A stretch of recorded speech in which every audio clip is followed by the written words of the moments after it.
senators, and Gary Peters is one of them currently, and depending on this election coming up, will continue to be one. And this is from him. Hopefully, there we go. Is that showing? Hello, I'm U.S. Senator Gary Peters, and I'd like to join everyone in celebrating the 30th anniversary of the landmark ADA legislation being signed into law. We've come a long way since the ADA was signed into law, and we continue to make strides. But there's no doubt we have a ways to go. This year's anniversary provides an important opportunity to reflect on all the progress that's been made in disability rights, activism, and justice, and to take stock of what more needs to be done. The coronavirus has upended everybody's lives, but it has particularly affected Michigan's disabled community. This devastating disease has not only taken too many community members, but also many of our caregivers, bus drivers, and healthcare professionals that many rely on for personal health and independence. While times are certainly tough right now, I know that this community will band together to ensure that not only critical services are maintained today, but also the next generation will be supported well into the future. Know that I have your back, and I will continue to advocate and fight for you. Thank you, and I look forward to continuing working with all of you in the years ahead.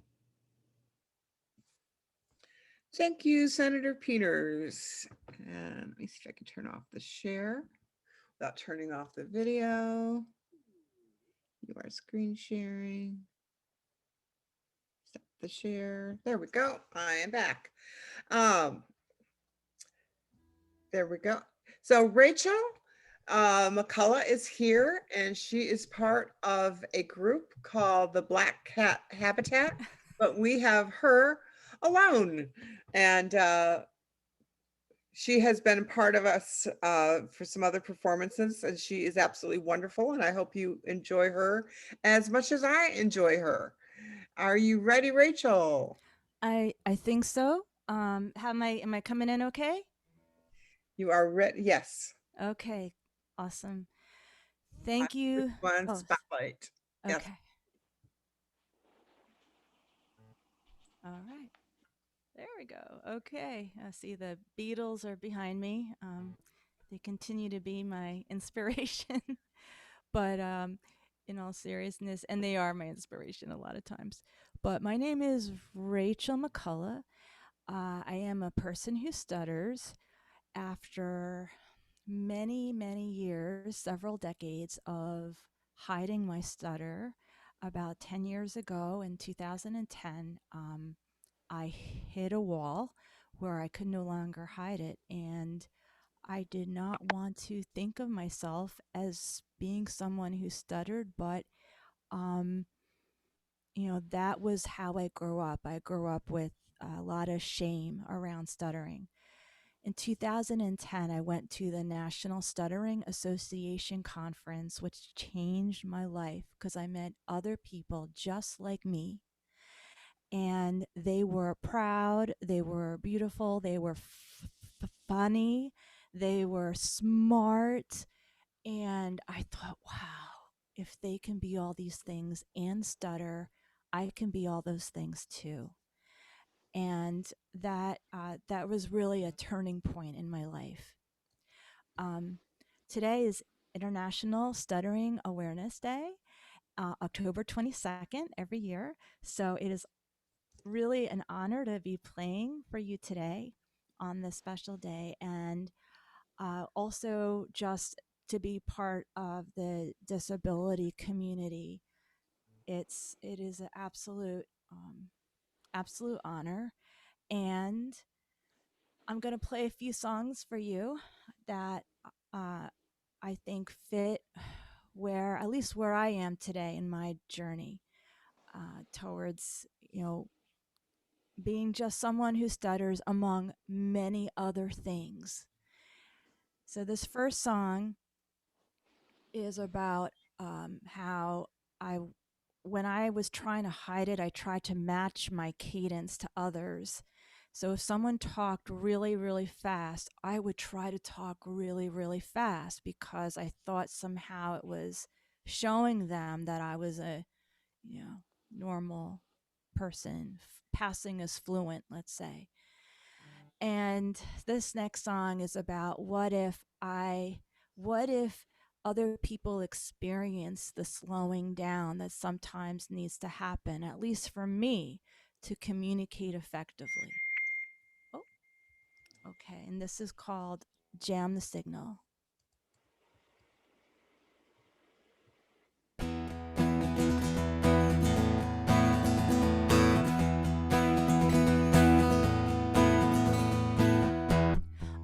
I see wire hanging down. Not connected to the ground. People talk in circles or spinning out. Wake up, wonder what it's all about. If I jam a signal, maybe you'll slow down. If I jam a signal, maybe you'll slow down. Watching critics pass me hurry by. Where is the so-called finish line?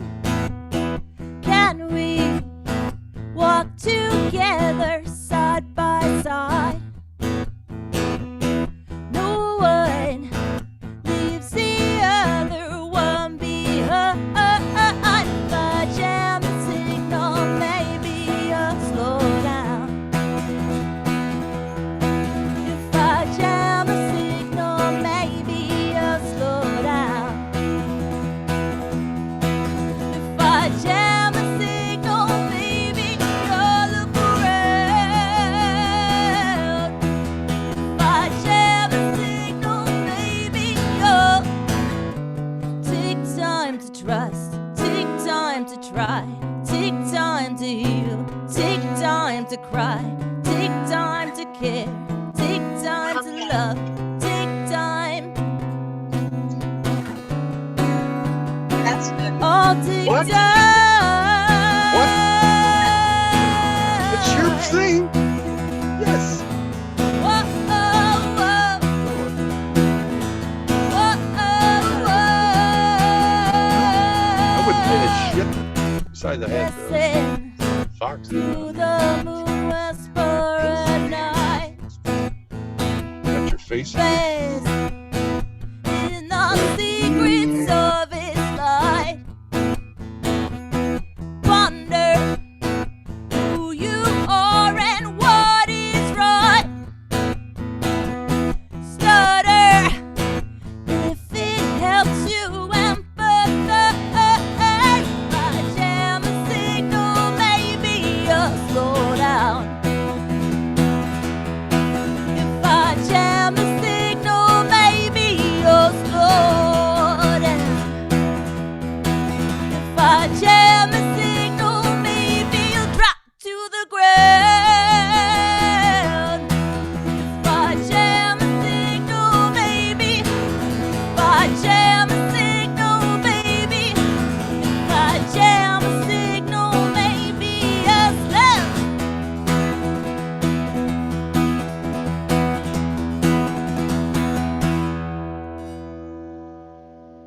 All right.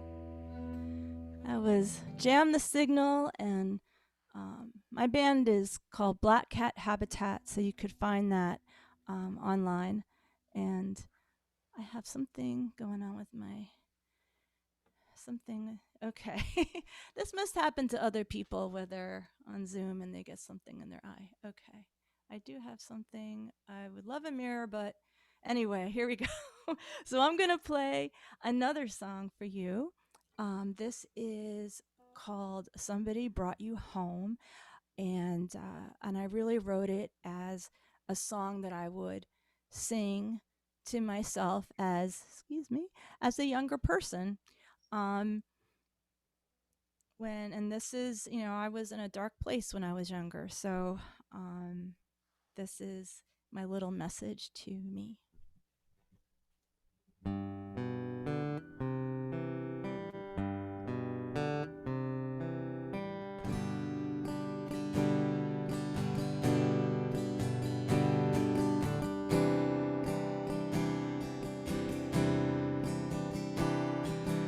I remember how you used to look far into space, fear took over love, and you fell far out of place. Words couldn't express the emptiness you couldn't take anymore. Followed you until you held your own, and you were safe. Loved you when you didn't know you could be. You were the sun and the moon to those you knew, but you couldn't see through walls. You had no place to go. All of the exits vanished until rain sanded the stone.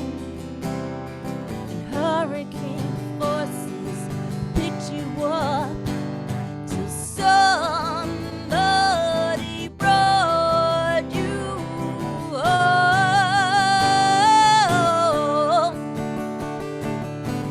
Don't worry, you're never alone.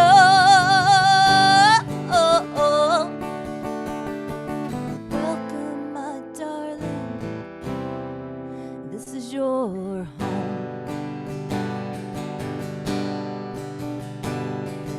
I have lived a life and seen the world through grown-up eyes. You can never reach the pinnacle no matter how you tried.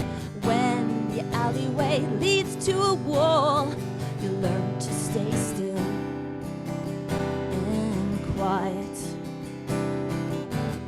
No one has to explain. I could tell where you have been. You keep recalling the pain of a soldier and child's remembrance till somebody brought you home.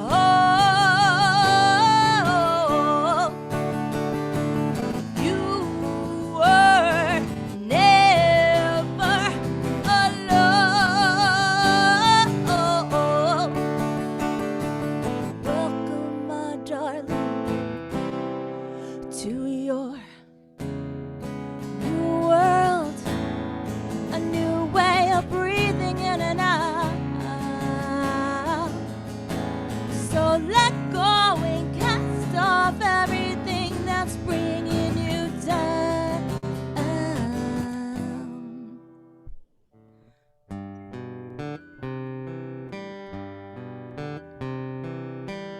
We are who we become from experience and resolute scars that will ring under the sun. Gold does not hold on. It grows in the dark. Let somebody break you home. Let unconditional love flow through your bones. Rest your head, darling. This is your home.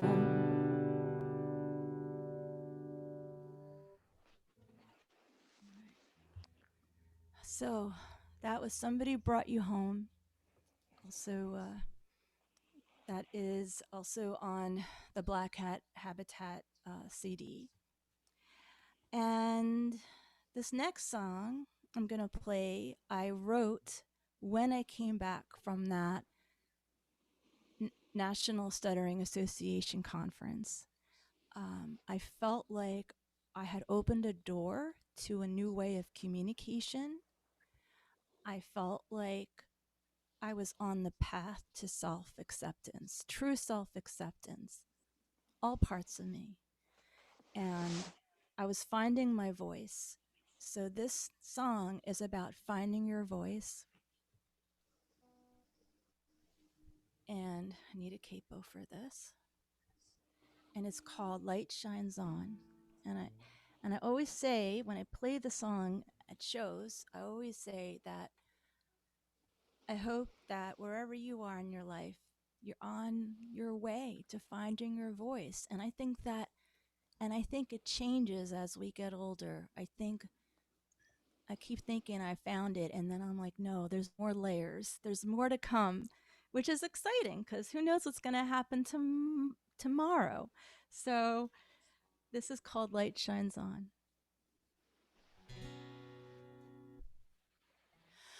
I can't be trusted with the time I've been given. It's a crime to rely on me, to follow dreams you set for me. If I change the way I do things, speak my mind and give opinions, would you love me anyway? So call the press, notify the troops, I'm changing colors. Something's happening to all I know. Look into these tortured eyes, do you see them reaching?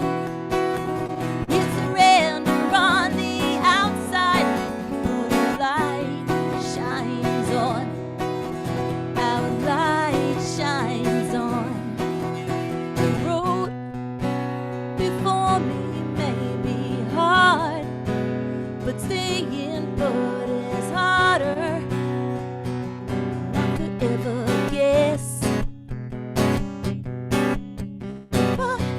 Fight what's imposed upon me and live my dreams and be the best I could be. That might mean we disagree, honey,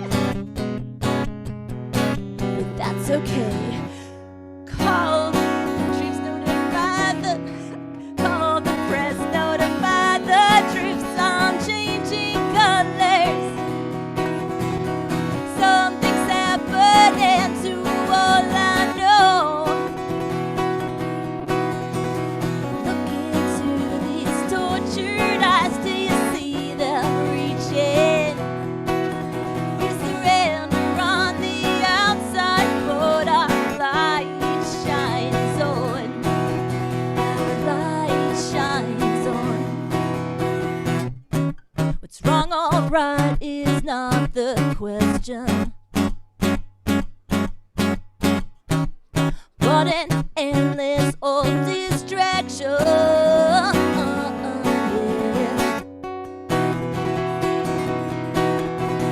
Oh, oh, oh, oh, oh, yeah. Call the press, notify the troops, I'm changing colors. Something's happening to all I know. Look into these tortured eyes, do you see them reaching? We surrender on the outside, but our light shines on.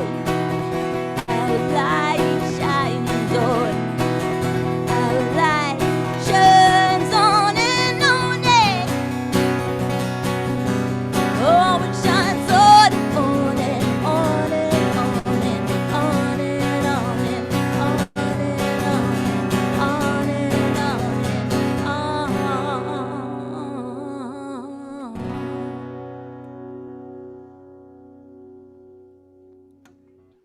That was called Light Shines On. My name is Rachel Mccullough, and I'm with Black Cat Habitat. And today is International Stuttering Awareness Day. And this is the 30th anniversary for the ADA. Oh my goodness. How exciting. You think we could get you to sing one more? Oh, okay, sure. Let's see. Maybe I'll sing one that we haven't recorded yet.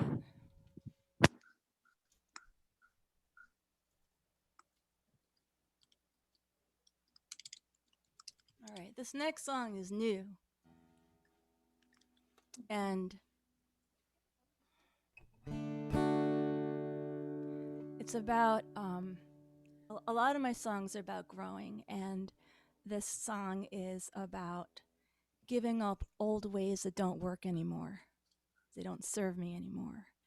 And becoming the person I'm supposed to be. And so this is called Becoming.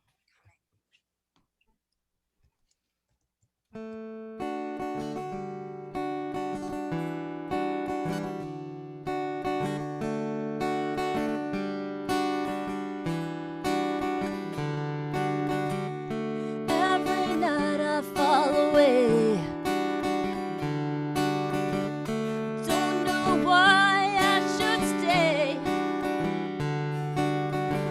There's nothing for me here anyway. Last night I fell away. But you're not the one that holds me back. And you're not the one I'm angry at. 'Cause it's up to me to fill the cracks. Pick up the pieces and put them back. Excommunicate my sins. Make a little room for becoming who I am.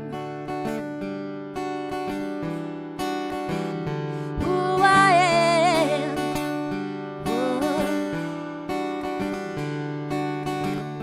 I walk here all alone.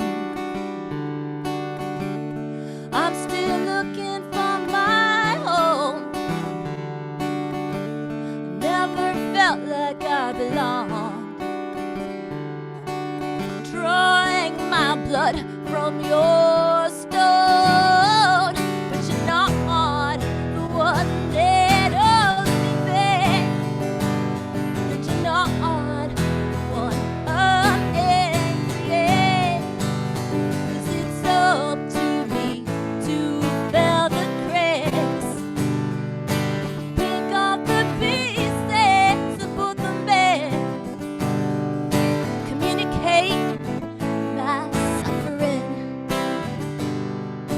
Make a little room for becoming who I am. I'm not giving up the battles that I've won. I'm taking off my guard to put it down. And I'm not forgetting the lessons that I've learned. I know that happiness is earned. But you're not the one that holds me back. And you're not the one I'm angry at. 'Cause it's up to me to fill the cracks. Pick up the pieces and put them back.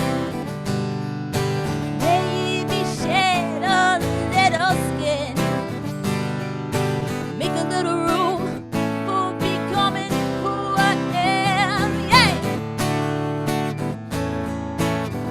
Oh, make a little room.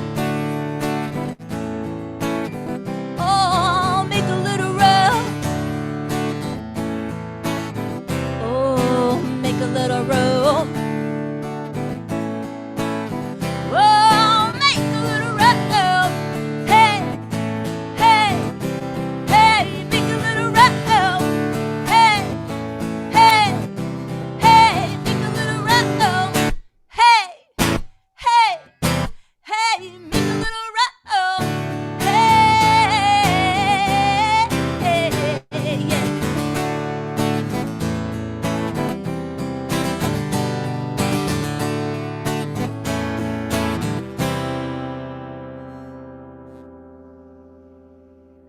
Thank you, Rachel. That was beautiful. Thank That you. was new? That was new. Excellent. That's new. Hope to be recorded soon. Well, we just recorded it for you. So- Hey, that's true. Well, that's a good rate, studio rate. We'll take it.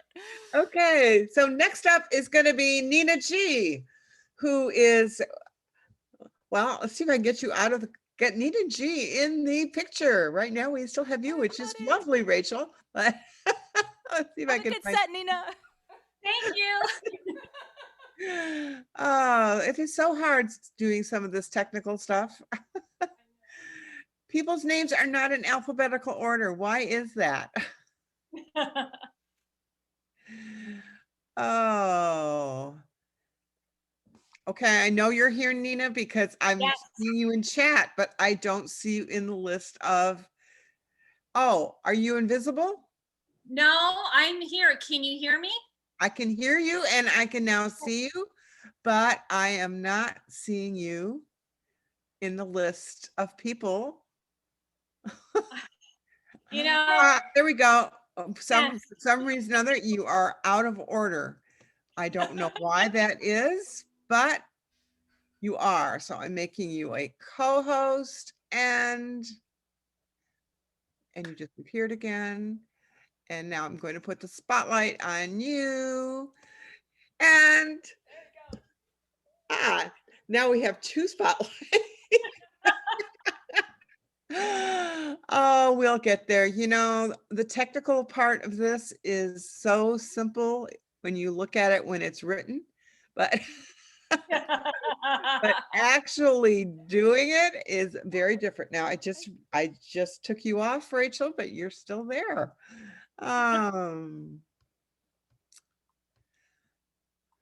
Well, we have a You know, that's Rachel and perfect though. listen I to love Nina. Rachel. So, Hey, Nina.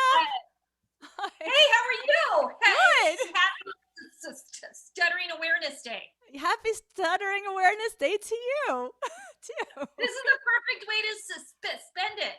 So good to see you. I know. And like, I didn't know. I'm just gonna start now. I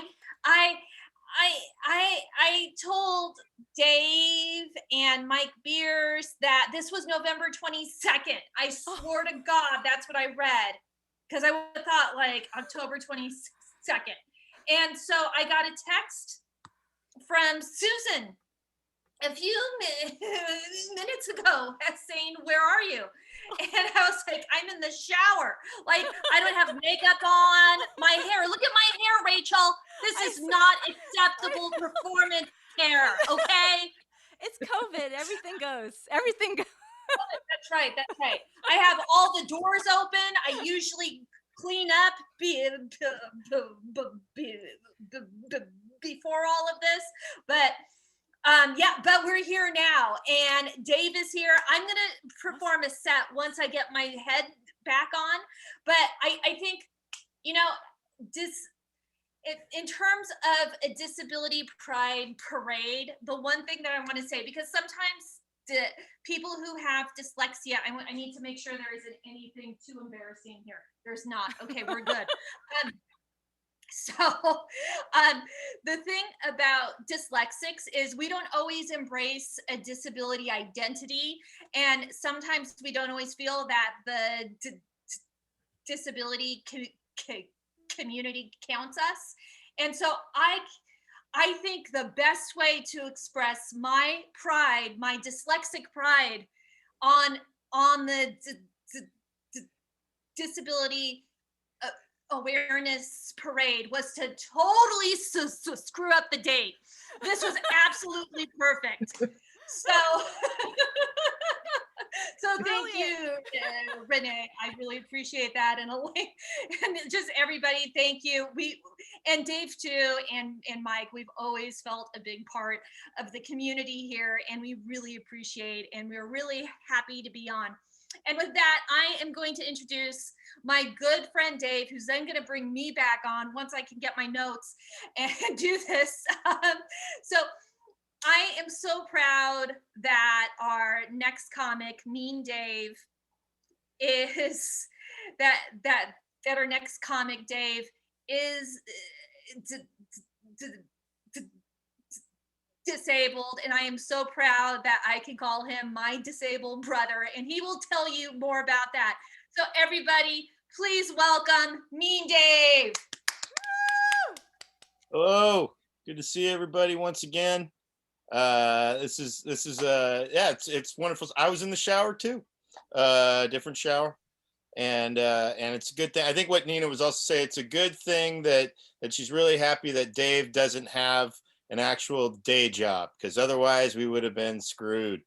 But it's wonderful to be part of this event. Thanks again, Susan, for having us back. And yeah, my name's Mean Dave. It's just a nickname, short for Meaningful David. So don't expect anybody to be going around insulting people or whatever. That's just wrong. And I only did that when I was under the influence of alcohol and drugs. As you can tell clearly looking at me, I've done a lot of alcohol and drugs because, but after many years, a lot of research, as they like to say, 7 years ago, I basically decided I protested against having a driver's license by getting a DUI for the second time. And so basically I got pulled over with a 0.18 alcohol level, and I got a DUI. And I feel if you get pulled over with a 0.18 alcohol level and you get a DUI, you deserve extra credit for pulling over successfully. I don't encourage drunk driving by any means, but I was driving pretty good with a 0.18. I was just weaving inside the lines, like a kid coloring in a coloring book.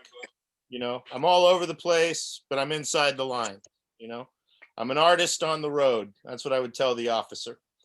And but I got the best customer service I've ever gotten in my life from the California Highway Patrol near where I live in Dublin, California, on Highway 580 out here in California. Highly recommend them for any and all DUIs if anybody needs one. I got 5 stars on Yelp for my DUI. And basically they arrested me. They put me in the front seat of the squad car with no handcuffs on, right next to the shotgun. That's trust. And then they made me feel like I was one of the guys. I'm a super trooper along with the rest of them. And then they drove me into Santa Rita jail. And as they were driving me in, they had a screen on their dashboard, and they decided to play me a movie. And it was a real boring movie. It was just about a car that was weaving all over the freeway. And I looked at this movie and I was like, you know what? This guy looks like he deserves a DUI. And the officer said, "That's you, dude." And I said, "Oh, look at that. I didn't know I was in a movie." Now this movie got better. So yeah, so that's basically when I realized I had a drug and alcohol problem, and I got into 12-step recovery 2 days after I got out of jail. And basically, thanks to the help of 12-step recovery, I'm now 7 years clean and sober, which I really am grateful for. And thanks to the power of that program, and applying the principles of all of that in my day-to-day life and stuff, I got to talking to Nina.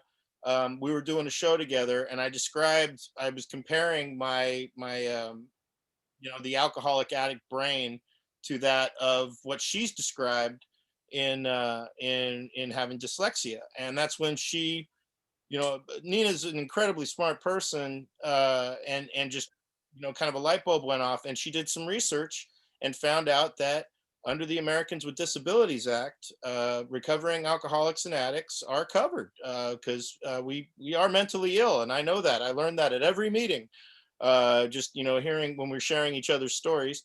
And so she found that out, that in fact, yeah, I'm, that as long as we're in recovery, yeah, I'm a disabled American, which is wonderful. So now, even though I don't drive anymore, I decided not to get my license back. I just stand in handicapped parking spaces, just exercising my right as a disabled American, and until somebody else needs it more, and I'll determine that. you know, and you know what the irony is that, you know, when I'm standing in those spots, people assume that I'm drunk or high on drugs, which is really just a funny full circle, isn't it? So yeah, but but it's really cool just being able to learn a lot about how the intersectionality of all of this, because I've been somebody who's been bringing that information to meetings, because a lot of people in recovery don't know that, and that you know, we have rights and whatnot for especially in the coronavirus times, because people didn't know whether or not in-person meetings were legal or not, and they are an essential accommodation, and I get to inform people about these things.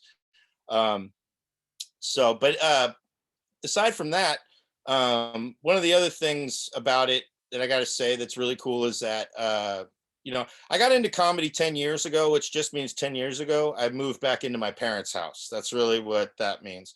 But thanks to recovery and comedy going better over the years, 4 years ago moved out of my parents' house, and now I pay money to live in a room in someone else's parents' house, which is just kind of, you know, again, weird. But here we are, and I'm grateful for it. Live in a great place. It's you know, it's funny doing these comedy shows on Zoom, because it's the only time when I might actually get heckled by my landlord knocking on the door saying, "Hey, can you keep your imaginary comedy show down in your room?" You know, and so it's funny. A lot of comedians don't take to the Zoom comedy shows, you know, that where they took a long time to adapt to the reality of it, and I embraced it right away, thanks to, you know, again, working a recovery program, keep an open mind, you know, and so one of the things that that I've sort of, you know, come to realize, you know, Zoom comedy is really, you know, there's comedians are like, that's not real comedy shows. And I'm like, nah, well, you know, people have been having phone sex for years, and then, you know, got online and we're having internet sex. No one was busting into your room saying, hey, that's not real sex you're having there, you know? So I feel like this is stand-up comedy, the video game. It counts, okay? It's just, you know, I see smiles here just because you know, it's more of a challenge. I also don't mind when nobody has their mics on, because I don't always do comedy for the laughs. Sometimes I do it for the thoughtful peace and quiet after my jokes. And so I've been practicing this for years. But the coolest thing about it is that I'm closer with my family, because my family, I've always been pretty close with them growing up, but obviously with the vicious cycle of drugs and alcohol in my life, you know, I wasn't as trustworthy. And I knew my program was beginning to work about a couple years ago when my sister, she invited me to see my nephew perform in a play, and he was 12 at the time. And you know, and before, it's like my sister, you know, it wasn't that she wouldn't invite me, she just wouldn't want me around. And so now, you know, I get asked, you know, she basically hit me up saying, hey, your nephew's performing in a play, you want to see it? And I said, well, not really, but I'm sober. I don't have anything to do. So, I mean, how bad could it be? Sure, I'll go. And so I went to this play. So it's Saturday afternoon at 2 p.m., you know, and I'm single. And let me just say, when you look like me and you're rolling by yourself to the 2 p.m. Saturday afternoon performance of a 12-year-old version of Beauty and the Beast, people are wondering, why are you here? You know, why is Jesus Manson, Rasputin, von Soundgarden, Jimmy Smits with long hair and a beard, Osama bin Laden's courier in the movie Zero Dark 30, Mexican Russell Brand, Mexican Allman Brother, Mexican Rob Zombie, Mexican Steve Aoki, whoever that is. If I'm wearing a backwards hat, Mexican Silent Bob, aka Roberto de Silencio, Mexican Lieutenant Dan, who, you know, played by an able-bodied, you know, actor. You know, was it you know, why is the dollar store Aquaman here at the 12-year-old version of Beauty and the Beast? And I would just have to tell these parents, look, parents, relax. I'm here on official business. I'm here to see Chip the Teacup. That's my nephew. And that's the character in the play. His name's Dylan, but so anyways, this was the first time I've ever seen Beauty and the Beast. Never had an interest in the story because I grew up being a dude interested in girls. So I never really had any. I know it's a movie or story about a man beast and a human woman, which makes no sense to me, because if you're a man and you're a beast, you could hook up with any animal in the animal kingdom and get a pass. You know, why would you want to pick the most difficult one? That's all. You know, you're a beast. You could, you know, date a goat or a chicken. Nobody's going to judge you. You're a beast. But I guess this one's aiming higher for human interaction. So this is my first time seeing the Beauty and the Beast story, and this is my quick summary of the Beauty and the Beast story as according to me and Dave. It takes place in a town full of horny men. The story, all of these men sing about how horny they are for one woman named Belle. She's like the catch of the town. The leader of the horny man town is Gaston, and he's the one who's the most into Belle because he's trying to blackmail her into a relationship, and she's not going for it. She's a smart one. Meanwhile, across town, there's a beast. He lives in a mansion. His name is, or he's this beast in a mansion. He's into Belle too, and he gets dating advice from all of the inanimate objects that talk to him in his mansion. The clock, the chandelier, the teapot, the teacup, everything is giving him dating advice. And that, to me, as somebody who's done, LSD for well over 20 years, was the most unbelievable part of the story, in my opinion. I've never talked to inanimate objects when I've been under the influence of drugs, let alone got dating advice. So it just didn't seem believable. And plus my nephew, he's a teacup, his mom's a teapot. How's a teacup grow up into a teapot? It's a bunch of bull. So I took a nap. And so the play is going on. I wake up, and that's during the climax of the story where Belle in the horny man town thought it was a good idea to go walking by herself in the middle of the night through the woods. And then she encountered literal metaphors in the form of wolves, predators in the woods. And she was scared, and she fainted out of fear. And thank goodness the beast was a typical male and was stalking her the entire time, because then he was able to swoop in, scare off the wolves, rescue the unconscious Belle, brought her back to his mansion, laid her on his bed, and then asked all of the inanimate objects, can I hook up with her now? And they were like, no, dude, she's unconscious. That's wrong. You're not Bill Cosby. This is a Disney story. You need to, do the right thing for the right reason. You rescued her. You're a hero. That's a great thing, but she doesn't owe you anything, Beast. So when she wakes up, she's free to go. She didn't even have to say thank you. If you want to win the love of this young woman, Belle, you need to wait till she wakes up, and you need to romance her. Treat her with respect, win her love, and in the end, that's, just do, ballroom dance with her, make her dinner. And that's when I realized what Beauty and the Beast has been about the entire time, the importance of consent. Because as soon as Belle falls in love with the Beast, kisses the Beast, he's no longer a beast. Now he's a human gentleman. And the theme song is just, no means no, yes means yes, Beauty and the Beast. And there you go, everybody. I mean, Dave, you've been a wonderful. And now back to the wonderful Nina G, everybody. Nice work, Dave. Thank you. Thank you, Dave. Everyone give it up for Dave. Yay, Dave. Dave. Yay. Yes. So I am very happy to be here. And also everybody give it up for Susan for all of the work she's done. I cannot imagine the executive functioning skills that she has, because I certainly do not, as is evidenced this afternoon or this evening, depending on where you are. And as you already know, I'm a person who stutters, and I also have dyslexia. And this election is a first election in history. Dave, I'm going to unpin you and pin me. Move spotlight. Here we go.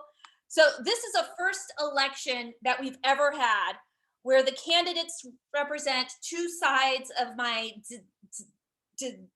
disability identity. In Donald Trump, we have someone who has dyslexia. He has never come out with that, of course, because that would make him imperfect. But in his niece's book, she talks about how he likely has dyslexia. And in Joe Biden, we have a candidate who stutters. And to me, as a person with a disability, this just shows you that no matter what, we can do whatever we want. We could even be president of the United States as long as we're not a woman. That is how that works out for us. So it's this evening. We do have the debate, and I hope you all take care of yourself either by watching it or not watching it, or watching it with the captions on and the sound off, whatever you need to do to get the through that. And it's so ironic to me that there is a rumor, and it has not been substantiated, but there was a rumor going around that Chris Christie told Trump that he should interrupt Biden constantly because he's a person who stutters, and that will throw him off, all of that interrupting. And as a person who has stuttered for over 40 years, I can attest that we have been interrupted all of our lives. This is not going to throw us whatsoever. This is Trump interrupting us is that's like Sunday afternoon. It is so not going to be a problem.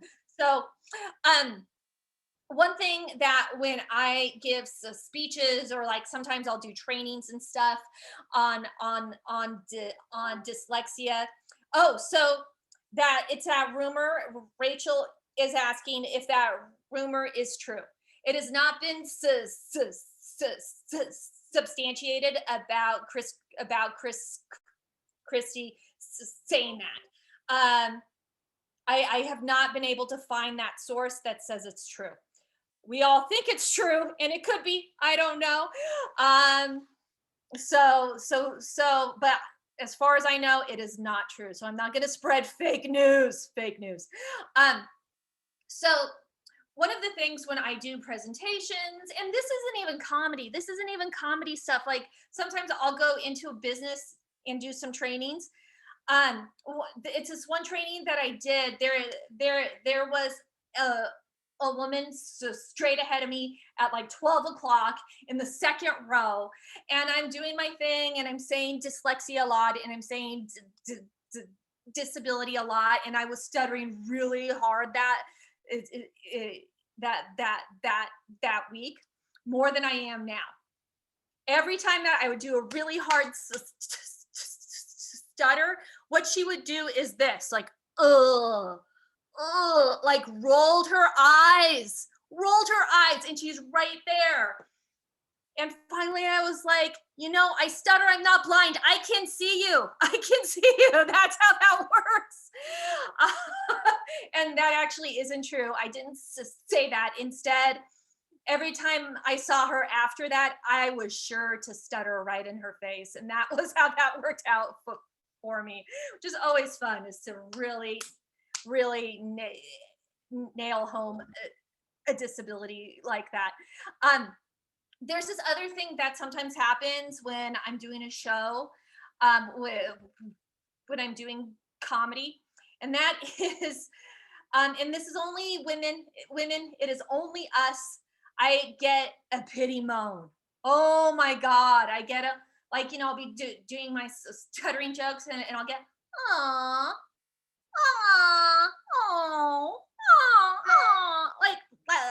like that. And like, to me, like, that is the most disempowering thing. And but the worst part of it is that I don't get that in my everyday life. I only get it when I do comedy. And all of us love sympathy. I'm sure all of us here, we get plenty of it, and we love it, right? No, but the thing is that I don't get this in my everyday life. I only get it when I'm on stage. It's not like when I go to Starbucks and the waitress says, "Is that Nina with 5 N's?" I don't get, No, it's only when I say dirty jokes. And Susan, that reminds me, what is the language like for the show? I was going to say a naughty word, but I want to make sure. Family, right? I don't think there's any children present. Are there any children present? There. Put it in the chat, and you could always privately chat me if you don't want me to say the F word. Rachel just showed her face, which makes me think that she wants more swearing. I could tell she wanted more swearing. Look at her. I see her. I wanted to know what it was. I was just curious. Go for it. So, and this isn't a, yeah, this is good. Okay, so what I was gonna say is I don't get it in my everyday life, or since I don't get it in my everyday life, I only get it when I'm on stage and I say it's hard to stutter with a dick in your mouth. That's when I get it. So, and if anybody's offended, please message Rachel. That was all her fault. So, Really? thank you, Rachel. I love the encouragement.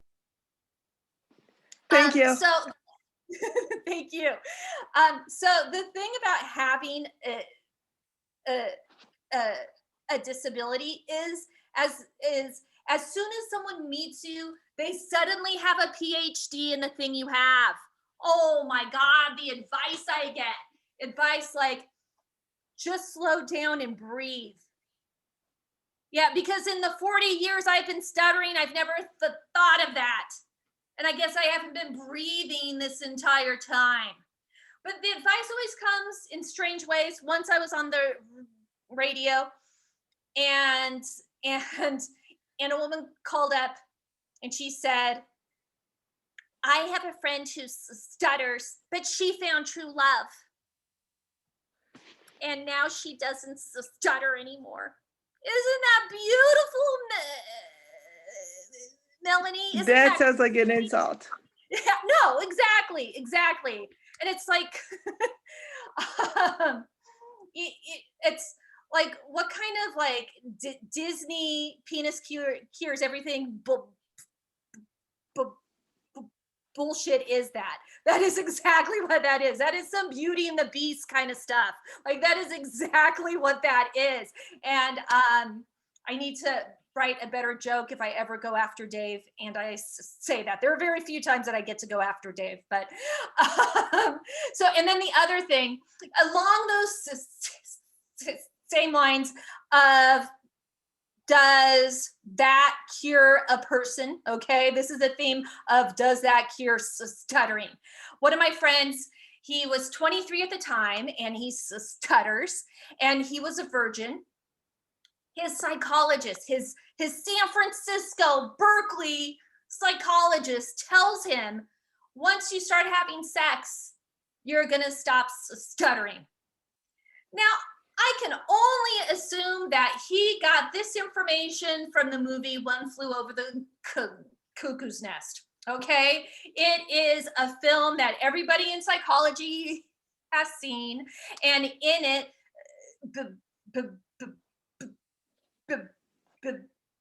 Billy Bibbit, which, by the way, thanks for naming a stutterer a double B name. Like, that is some ableist crap right there.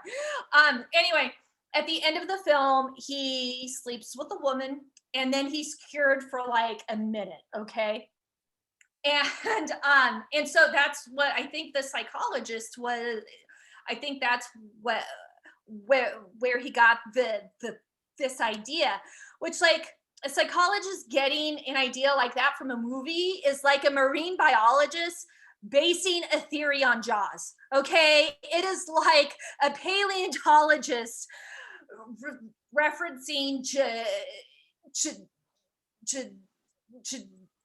Jurassic Park in the scientific literature. It is like that. But anyway, going back to my friend, I was like, you know what your psychologist said is some bullshit, right?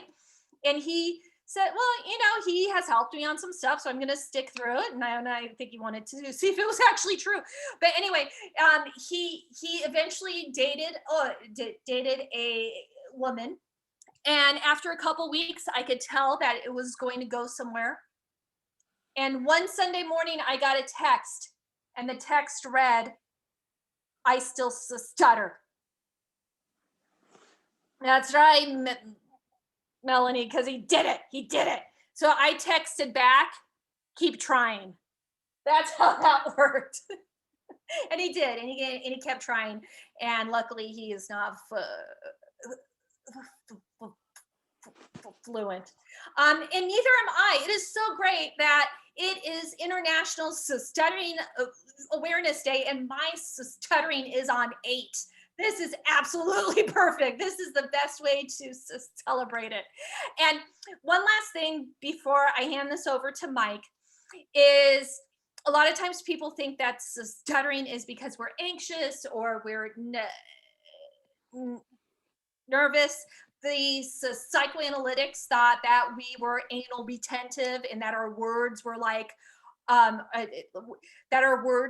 our shit and we were constipated verbally. We have learned that that is not true. That is not true. We are not anal retentive. Instead, we have a difference right here in our brain on the left side. And the left side of the brain is the part where we talk. And we have a sensitivity as people who stutter on, it's right next to Broca's area. So it's that is the expressive part of the brain. So when we talk, we stutter, but when we sing or when we use a funny voice, then we don't. And my favorite example of somebody who worked around all of this was Marilyn Monroe. Again, not a good name for a person who stutters, but I suspect she stuttered on Season Case. But nonetheless, Marilyn talked the way she did because of her stutter. Because when you talk like this, you can trick your brain into stuttering from the right, or from talking from the right side of the brain to the left side of the brain. And then you're more fluent. Just like that. Just like that. And once I was talking to a guy and I started to explain stuttering to him, and I did my Marilyn voice, to which he said, "That's very sexy. Maybe you should talk like that all the time." Oh my God. I was like, that's cool. I think that I'd rather stutter. And I'm so glad to be stuttering here with all of you. And I really appreciate you asking me. I really appreciate you texting me while I'm in the shower. And I really appreciate that Mike and Dave are so responsive. Unlike other men I know, they are so responsive to my phone calls that I really appreciate them snapping to and messing up the date that I had. So with that, thank you so much for having me. Give it up for me in my house. Hi, Oakland. Nina. Thank you. And everybody, please welcome the king of Montana comedy, Michael Beers. Yay! All right, well, welcome everybody. Can I get some thumbs up if we can all hear? Good? Yep. Nice, we did a gig the other day. It wasn't until after I was done that I realized audio was not the perfect. But this is Zoom, so welcome everybody. Happy ADA 30. I want to start with a question. Has anybody checked on the ADA lately? The transition to 30 can be rough. I missed some texts from the ADA the other day. And they thought they were going to be fine. Like turning 30 wasn't going to be a big deal. Only we're going to have a breakdown and freak out about all the things they hadn't accomplished that they thought they would by 30. But you know, you can say one thing, you know, other things happen. And I said, ADA, don't worry, it's not you. You know, anything that you haven't accomplished to this point is completely about other people. Mostly the ones we voted for. You know, but you have support. You had support in getting passed. And some of those people, thank goodness, are still with us to help us continue to fight for the ADA's ambitions. But there's all new people. There's so many new folks that have joined, myself included. I think how old was I? I was 8 when the ADA was conceived. and it wasn't until my 20s that I got involved. So, but yeah, if you could, maybe call the ADA and just say, hey, I went through the whole 30 thing as well. I came out on the other side. Something that would really help is that if you like the ADA's posts on Facebook, that really gives them an endorphin rush. It just helps with the overall self-esteem. Maybe drop into ADA's DMs and let them know, that you appreciate them. The ADA has done a lot in the last few years. Like I said, for a lot of my life, I didn't know what the ADA was doing for me. In fact, were you to quiz me on what the ADA was when I came out of high school, and again, this is a law that had guided me and allowed me certain rights that I wouldn't have otherwise for my, since 1990. I had no idea what it was. Nobody ever told me in high school what ADA is. I would have told you. I would have been giving you a very articulate answer on the finer points of the American Dental Association. So yeah, next time you go on a curb cut, make sure you check and see if it's sponsored by, recommended by 4 out of 5 dentists. My first memory of growing up in Missoula, Montana. I'm coming live from my kitchen in Missoula, Montana. I was about 10 years old, so the ADA would have been 2 at this point. Terrible 2s for the ADA. And I was walking down the street, and it was one of those days, you don't want to be outside, like you don't want to run errands with your parents. No one wants to run errands with their parents ever, but that you gotta go, right? You just want to be home eating cereal and picking your nose and seeing what comes out. But nevertheless, I was with my mom downtown Missoula, and I was pouting. So when you're pouting and you're walking alongside an adult, you stare directly at the ground the entire time. I don't know what made me look up at a particular moment, but I do remember this very, very vividly. I looked up from the sidewalk to the sky in downtown Montana, and I saw a sign, everybody, like a beacon of hope, right there in my fair town. It said second-hand store. And I said, yes, finally a store that has what I need. And hopefully my doctor's not on the Zoom call. I'm going to throw my brace down. Coolest thing you've seen all day. I said, yes, finally a store that has what I need. So I ran into the secondhand store. I went up to the person working and I said, I want one. And the guy looked at me very strange. And he said, so, do you want a toaster? Which I thought was an interesting thing to go to. I said, no, man, I got toast. What I'm looking to get out of you is a second hand. I saw your sign out front. And he still looked confused. So I said, listen, I have the first one. You can see, I refer to this as the minute hand for reasons I'll explain later. It's long, it has all 5 fingers.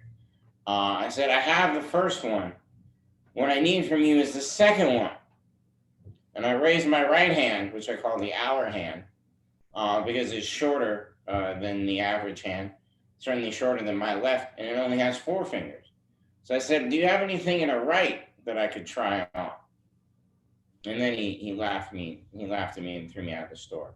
I learned a couple of things that day. False advertising is a real thing. And also, your mom won't buy you a toaster when you're 10. But I will say, and this isn't anything written in the ADA, but I think the number one benefit I've gotten out of as a side effect, possible side effects of ADA include tendency to march down streets with signs. Could include chaining yourself to representatives' desks.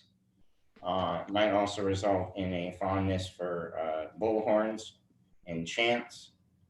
But I think my favorite side effect of the ADA, and certainly one that I've benefited from greatly, is community. And not community in the sense like, I live in Missoula. Missoula is a geographical location. Community is people that give a shit about you. And for a lot of us, at various points in our life, maybe now, maybe always, maybe for short periods. But I think something that, that common thread of disability, whether you have a very apparent one that you can see, like my hour hand, or, something you deal with every day of your life and no one knows by looking at you. A common thread that a lot of us have is isolation and loneliness. And unfortunately, the ADA can't help us directly with that. But because of what the ADA does provide, it allows the community that we have out there and the people on this Zoom to take those curb cuts, take those accommodations the ADA does provide, and create that community for people such as myself.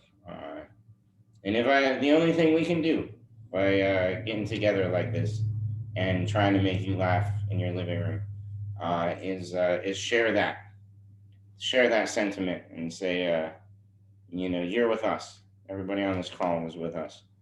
And anybody that celebrates the 30 years of ADA is with us. And that means a lot. That can mean a lot for people. So think about your own life and how many times you've heard someone say, you're with us, and how that made you feel. And if you've ever done that to someone else, it may have been a small thing for you, but, go out there and let somebody know that they're with you. Can mean a lot, especially this year. This year, I made some resolutions. Resolutions are with his S, R-E-S. Those are what typically, in my experience, what Caucasian folks make. It's things like, hey, I'm going to drop 20 pounds this year. I'm going to start eating more kale.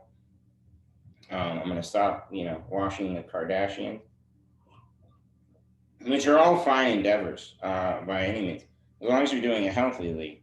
Resolutions with a Z are what Native people make, Native Americans in this country. So I myself, being that part of my heritage, I make resolutions. Now, resolutions tend to be more about the whole of the community and not the individual.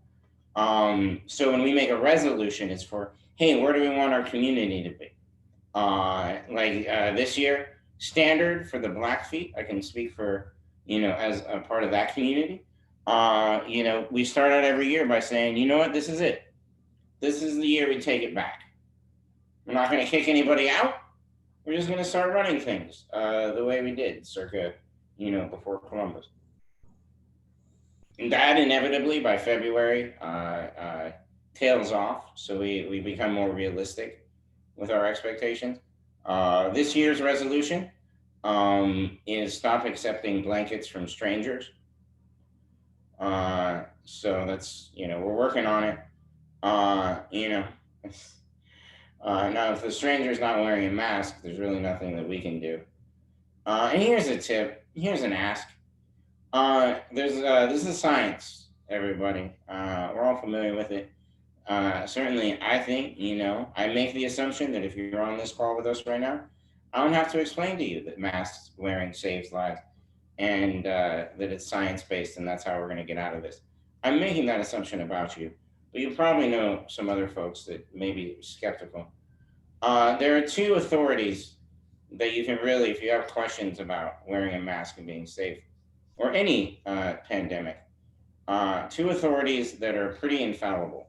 Dr. Fauci and any Native American you've ever met in your freaking life.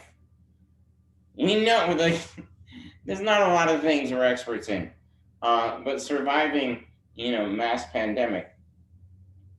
Case in point, we're still here. Now I want to end with one of my favorite stories. Nina, how much time? I know how much time I have. I have time for the short version. And now Nina's shaking her head like, yeah, Mike. I'll see the short version. I've known Nina for almost a decade. She's never seen me actually do a short version of anything. But I try. The ambition is there.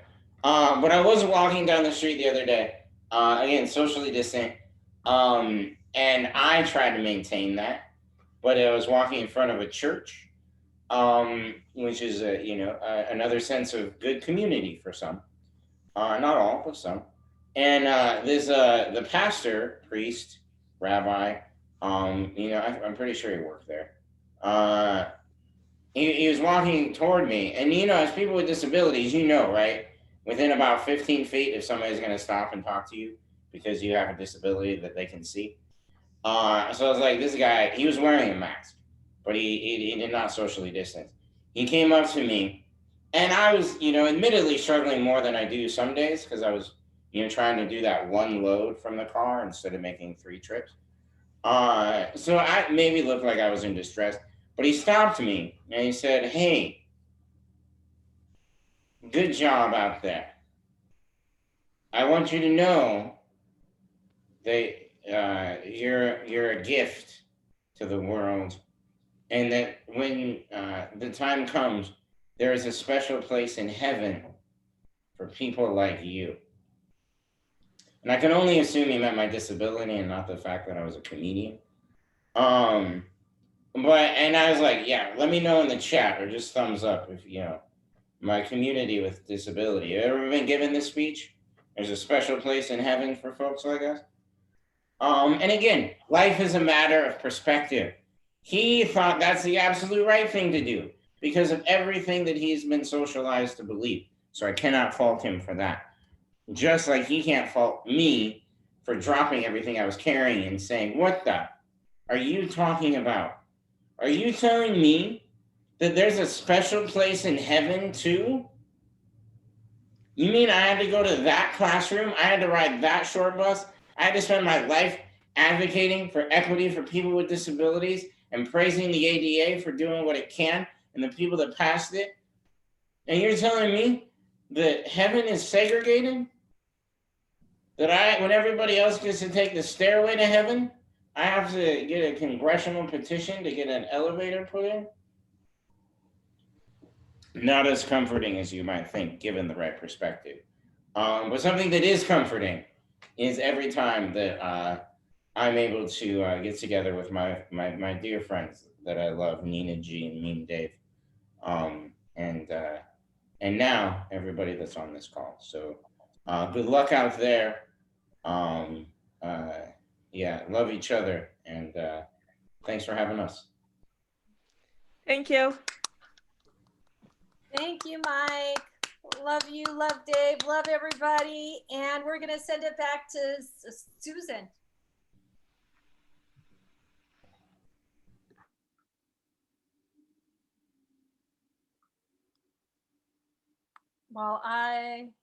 Okay. Did we lose Susan? Oh no, there she is. I lost her. You guys did not. So, Susan, you've done an amazing job with the parade, with all the events. What do you want to say for yourself? Unmute yourself, Susan. Unmute yourself first. You can't say something about yourself. See, I talk and So this parade has actually been put on by a number of people. It's not been something I've done alone. There's been a committee that's put it together, but it is a part, it's sort of been crafted onto I Love You Lead On, which is something happens almost daily in Zoom. We have all kinds of events for people to be a part of. Some are like this that are fun and instructional and inspirational, and others, there's all kinds of things. We have historical videos where people can see people like Justin Dart and doing what he did when he did it, and then people who knew him at the time talking about what the relationships with him were like.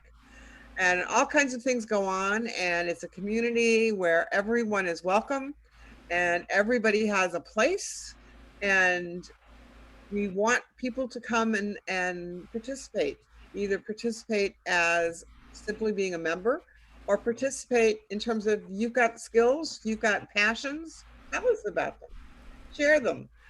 Because the more we are a community, the more we grow together, the better we will be, and we will take over the world.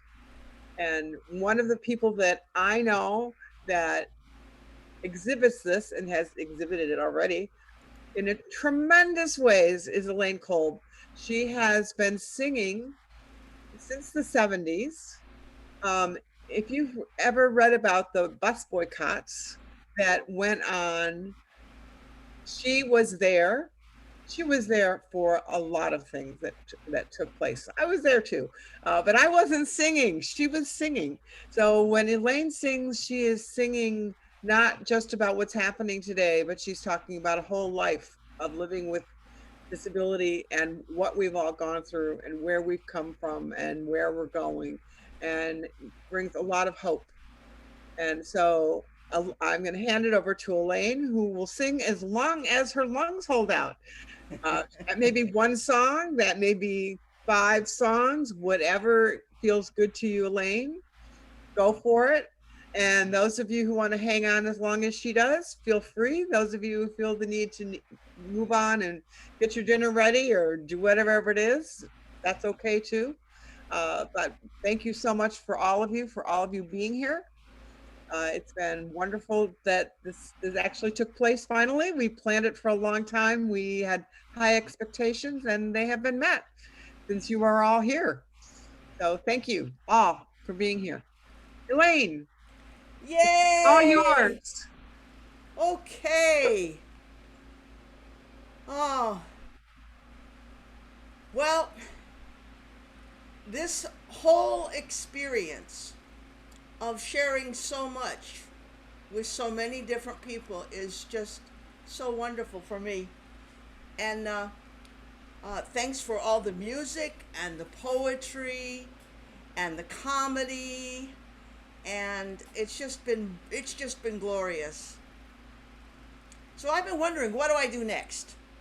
I have lots and lots and lots and lots and lots of songs, and only a limited amount of energy to work with at this point in time. So I decided, okay, the next one I wanted to do, following the comedians, I said, okay, I haven't done Sideshow for a while. Okay, so let me tell you about Sideshow. I'm thinking a lot about Australia because I was there 40 years ago, and this song was written in December of 1980. And I was in Australia. And I love Australia. It's wonderful. And in Australia, they still had, as in England at the time, they still called it the Spastic Society. The Cerebral Palsy Association was still the Spastic Society. And in Australia, they had an event that combined the Miss America contest and the Jerry Lewis Telethon.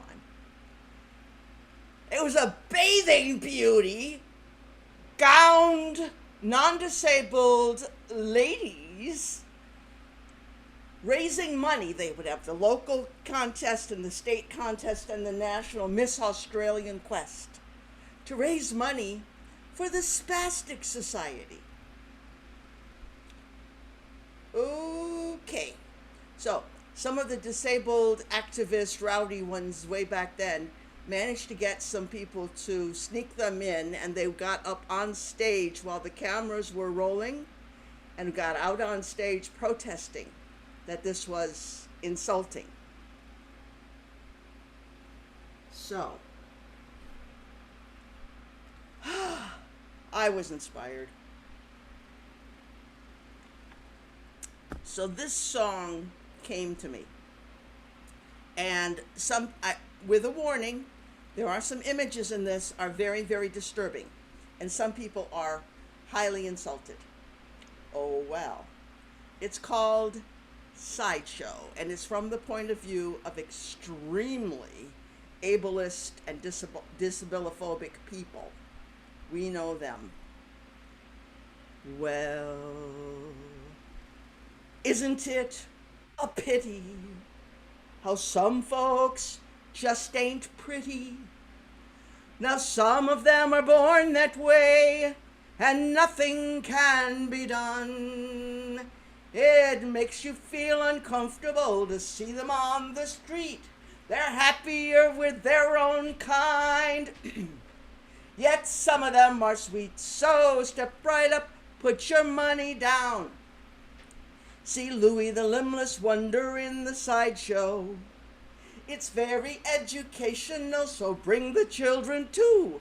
It's really quite amazing just to see what they can do.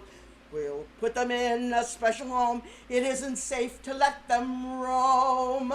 You know they sadly aren't responsible. They can't care for themselves.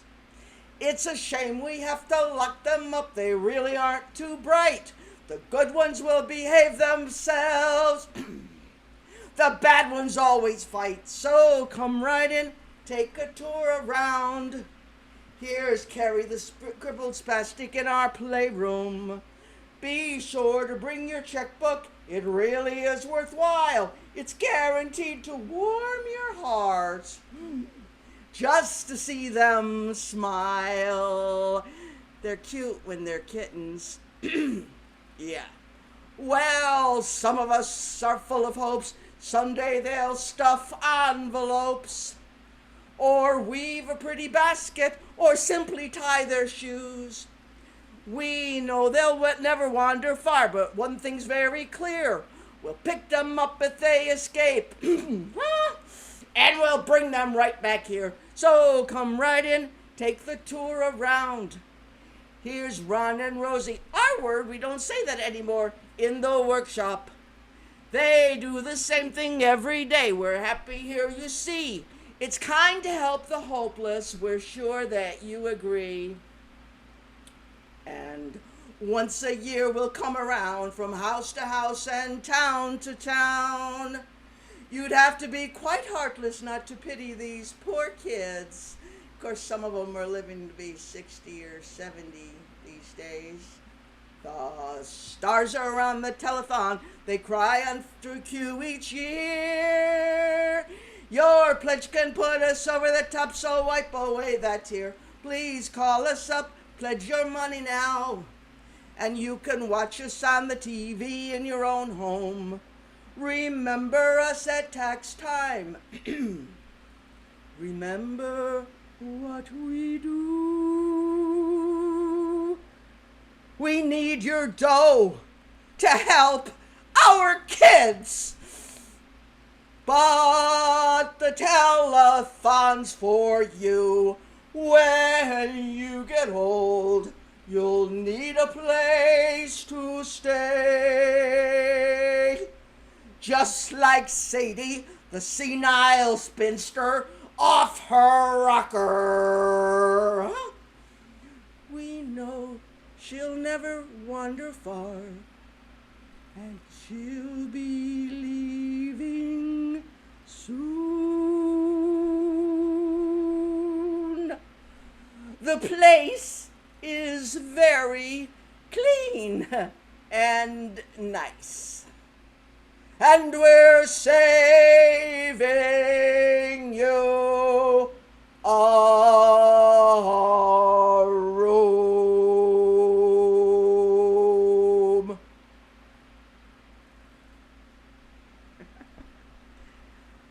Oh, this is interesting to do things this way. Can I request a song? Okay. I think people should hear from the source, We Will Ride. Okay. Well, alrighty then. Are you ready for that, or is that off? Is that you're not prepared for that one? Well, you got to give me a chance. I'm not Oh, no, that's why I'm sort of. well, you got to give me a second. But could you get, okay, speaker view shows you, and gallery view, almost nobody's there anymore, and it's really disconcerting.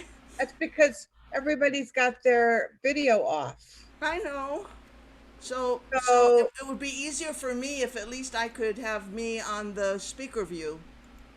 You're on the speaker view. That's if you stay on the speaker view, then at least I can sing to you. But yes, I'll sing. I can sing that. Well, how about we do this? Would everybody please put their videos back on, because Elaine would really love to see her audience. Oh, that's okay. I mean, I don't want to impose upon people. Well, those people who feel comfortable not having their videos on, show your faces. People are fine.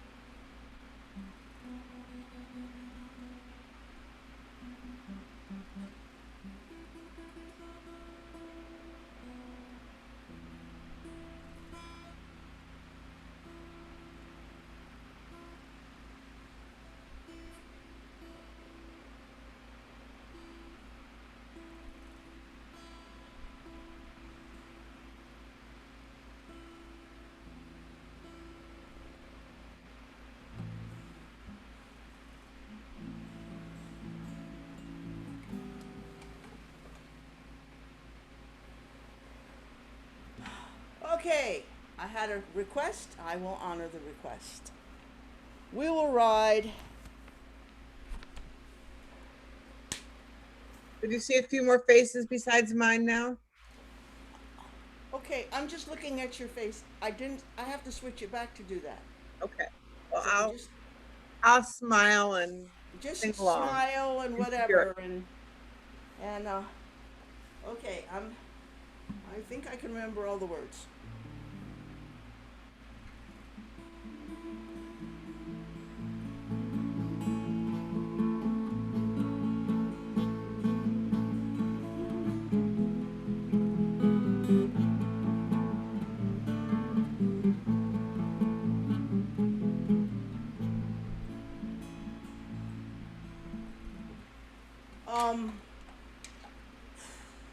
Can you give me another minute, and I think I can find. Anyway, all right. If I was going to do that, if I was planning to do that, I would have get all the words out. But well, you don't have to do that one. You have so many songs. It's just, I figure there's lots of people who've heard about it but never heard it. Oh, okay. Well, I'll sing the shortened version. You see, the thing is that there's an extended version of the song, because I wrote a couple more verses, because we used it in action, but I never memorized all those. Never memorized those verses, and I have a hard enough time remembering my own words to my own songs. It's really annoying.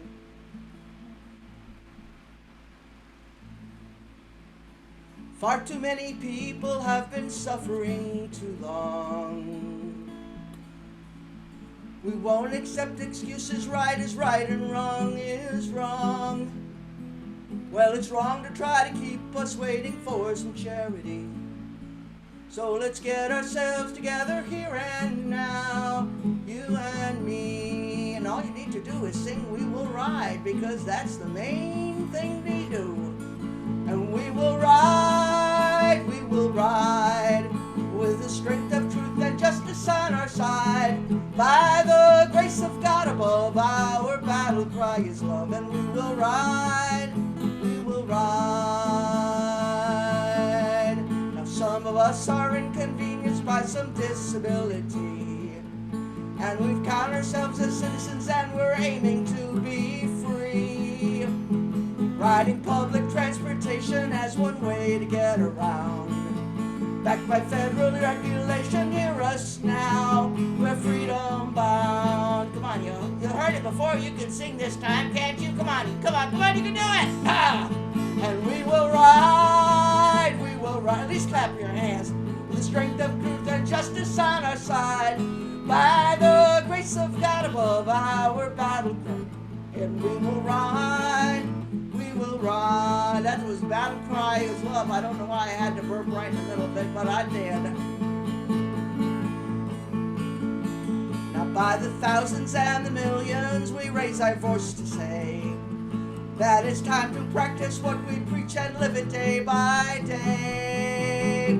We know that every kind of people share the power to be free. We will live and learn and work and move and love and vote. Remember, y'all, you gotta vote, because then we can all live with dignity. And if we do that, you know what's gonna happen, and we're gonna do the chorus several times. And we will ride with the strength of truth and justice on our side. By the grace of God above, our battle cry is love. And we will ride, oh we will ride, oh we will ride, we will ride with strength of truth and justice on our side. By the grace of God above, our battle cry is love. And we will ride, oh we will ride, oh we will ride, we will ride with strength of truth and justice on our side. By the grace of God above, our battle cry is love. And we will ride, oh we will ride, oh we will ride, we will ride with the strength of truth and justice on our side. By the grace of God above, our battle cry is love. And we will ride, oh yes, we will ride. And now we can go on the buses. Yay! Ah, Thank you. well, there's so many memories of so many songs. I decided to wear this shirt today.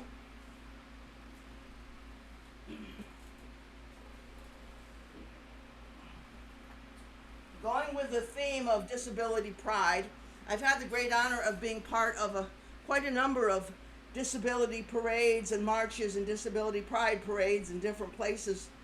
And but of all of the things I've done in all these years, the one that was most extreme was the Free Our People March, and it was 144 miles. We went 144 miles from September 4th to September 17th, 2003. Now, I did not do the whole thing. I joined in Baltimore, which still pushed me about to the edge of my endurance, and I was younger then. But, oh my goodness, that was exhausting. But we did it, and why did we do it?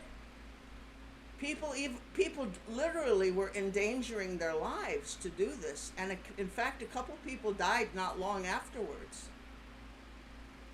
But, you know, this is like, wow.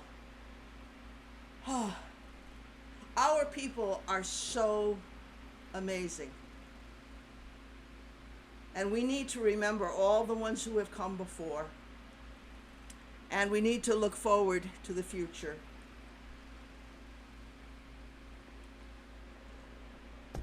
And we are in this together. And I know little by little the numbers are going down. And that's okay. I'm going to go back to a gallery view.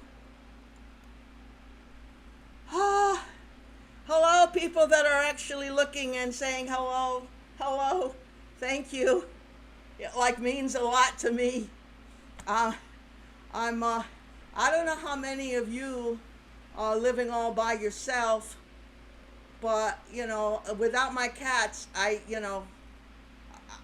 would have no living being with me. And so thank you for showing up today. But we are in this together. And anybody who has to leave, I understand, and I thank you for coming. But we really are in this together. And this is a song that came through to me from between April 26th and May 5th.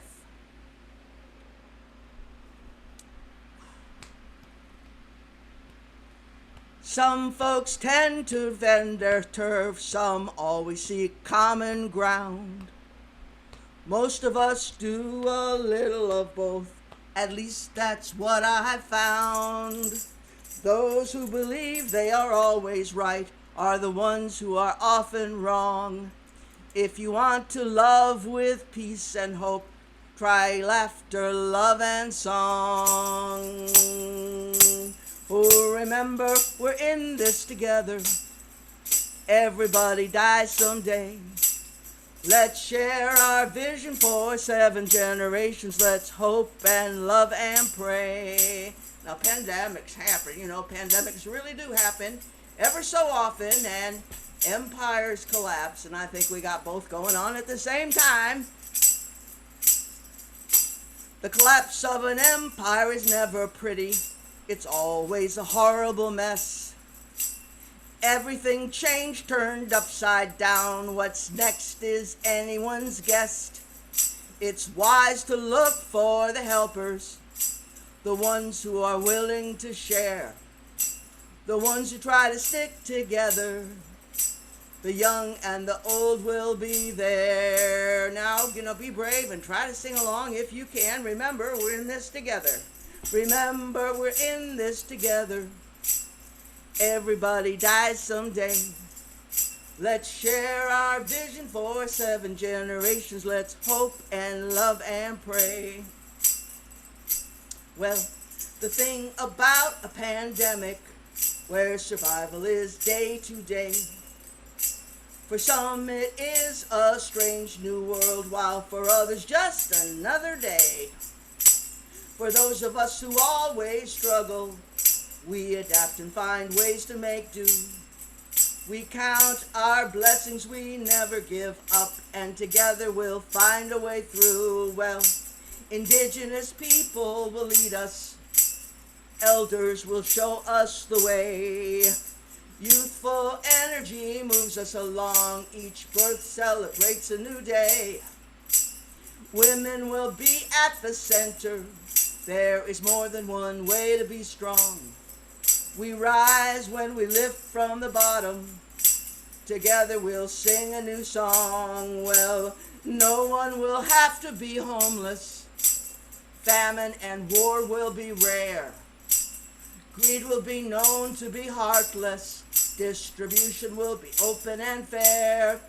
We'll take the time to learn how to listen, migrants will be welcome to roam.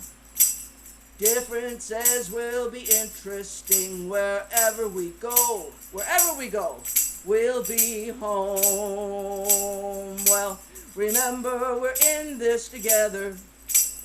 Everybody dies someday. Let's share our vision for 7 generations. Let's hope and love and pray. That 7 generations thing is an indigenous concept, and it's really powerful since we're like here now, get it now, and we're just destroying everything. Let's not do that. Anyway, here we go. Okay, which verse was I on? I got it. I get so confused. It's hard to be me. This incarceration nation will finally be the land of the free. Locking people up will be last resort. With restorative justice we'll see. Racial and ethnic minorities will no longer be oppressed. Every gender, every faith will be welcome, respected, and blessed. Remember, we're in this together. Everybody dies someday. Let's share our vision for 7 generations. Let's hope and love and pray. Some of us have disabilities, not a bad thing, just a fact. We all want to live with dignity, no matter how some folks act. Let's celebrate our differences. We each have our very own part. Together we all are stronger. Wisdom begins in the heart. Well, remember, we're in this together. Everybody dies someday. Let's share our vision for 7 generations. Let's hope and love and pray. Last chorus. Remember, we're in this together. Everybody dies someday. Let's share our vision for 7 generations. Let's hope and love and pray. Come on, you can do it with me, can't you do it? Remember, we're in this together. Everybody dies someday. Let's share our vision for 7 generations. Let's hope and love and pray. This really is the last time this time. We'll remember we're in this together. Everybody dies someday. Let's share our vision for 7 generations. Let's hope and love and pray. You know what? If we do that, we'll make it through. Yay! Or we'll go to a better place, whichever. Thank you, Elaine. Okay, does anybody want to say hello? I mean, you've been so, like, blocked out for so long. You've had to be quiet and silent and muted and stuff. And I'd like to, like, somebody to say hello to. Like, hello, I don't know some of you. Come on, you could speak. Come on. Hi, Elaine. You know me. But I've enjoyed this so much. Isn't this wonderful? Yeah, I've been singing along the whole time. Isn't this wonderful? Well, you know, I'm asking people, adopt me. I have more than, I mean, like, you know, oh, it's just, it's fascinating. I am so honored and pleased that I've managed to survive all these years. And, you know, it's a blessing, but it also gives perspective. I remember the Nixon era. I was a young dyke back then and went down to the counter convention in Miami with Woman Song Theater, and we sang. I have songs from way back then, before I acquired the physical disability. So Phil, hello. Where are you? Hey there, I'm joining you from Okemos, Michigan. I work at U of M and do disability and accessibility work, and I'm really happy to be here and get to hear the music and hear the comedy that was on earlier.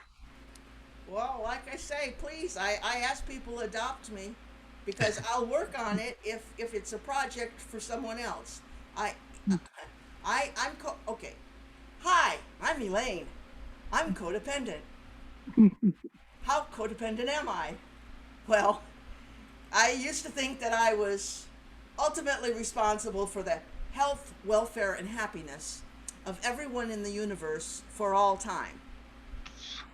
Except me. I wasn't on the list. I have no motivation to do anything if it's just for me. So, I've worked on this a good part of my life. I'm now 71. It's been a long struggle. Wow. And now, after hard work and thankfully, some very good therapy from a very helpful therapist. And then I couldn't afford to go there anymore because I made too much money, because I got the cost of living increase, which bumped me up, and so I got over the Medicaid thing, and I make too much money and I couldn't get a therapist anymore. But anyway, that's another story. But at least I had one for a while that was really helpful, and I'm, you know, relatively okay. Anyway, so I'm on the list. I'm not very high on the list, but I'm on the list. And so I'm getting better at taking care of myself. So my message to you, my impression is just about everybody here is at least a little younger, and many significantly younger than I am. So please give me feedback, y'all. Who are you? Tell me. Yay. Tell me more. Eric. How are you? I'm good. I'm in Flint, Michigan. That's where I'm watching from. It's been enjoyable to watch this. I'm happy to be here. It's great to hear your stories. You know, I like how you said that, you know, make sure to pay homage for the people that were before us, and then make it a better future. I speak on that every speech that I do. I'd always, you know, because where I am living independently right now with 4 or 5 caregivers, I'm paralyzed from the neck down from a gun shooting.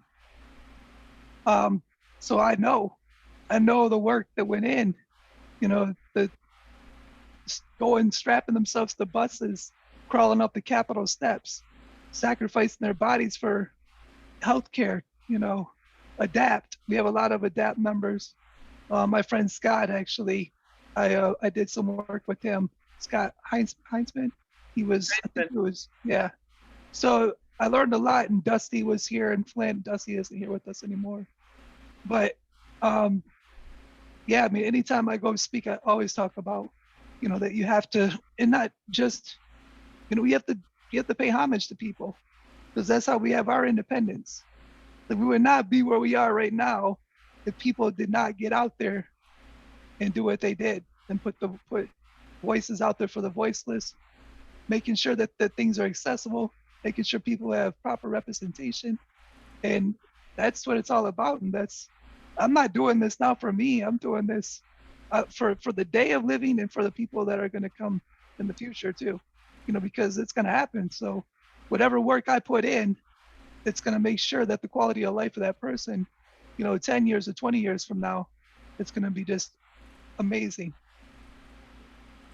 Well, Eric, you and I are kindred, because although my injury was incomplete, I was literally stabbed in the back. So and thankfully the cord wasn't completely severed, and I did survive, almost died. But those of us who acquire our disabilities because of violence, both on the streets here and also in other countries where we've invaded, Yeah. We have a lot of traumatized people, or from domestic violence or child abuse, or, I mean, the level of violence in this culture is horrifying. And they never show it on TV too. Like they always show, as I say, you see someone, they get shot, they stay 6 months in the hospital, they grow a beard, and then they just walk out of the hospital with no atrophy of the muscles, no nothing, no tilt table, no learning, no blood pressure drop, just grow a beard, cut the hair, and they're fine. And when you paint that picture, people don't understand that. That's not the reality of it. Well, that's why what we're doing is so powerful. So everybody that's still on, if you haven't become a member of I Love You Lead On, please do.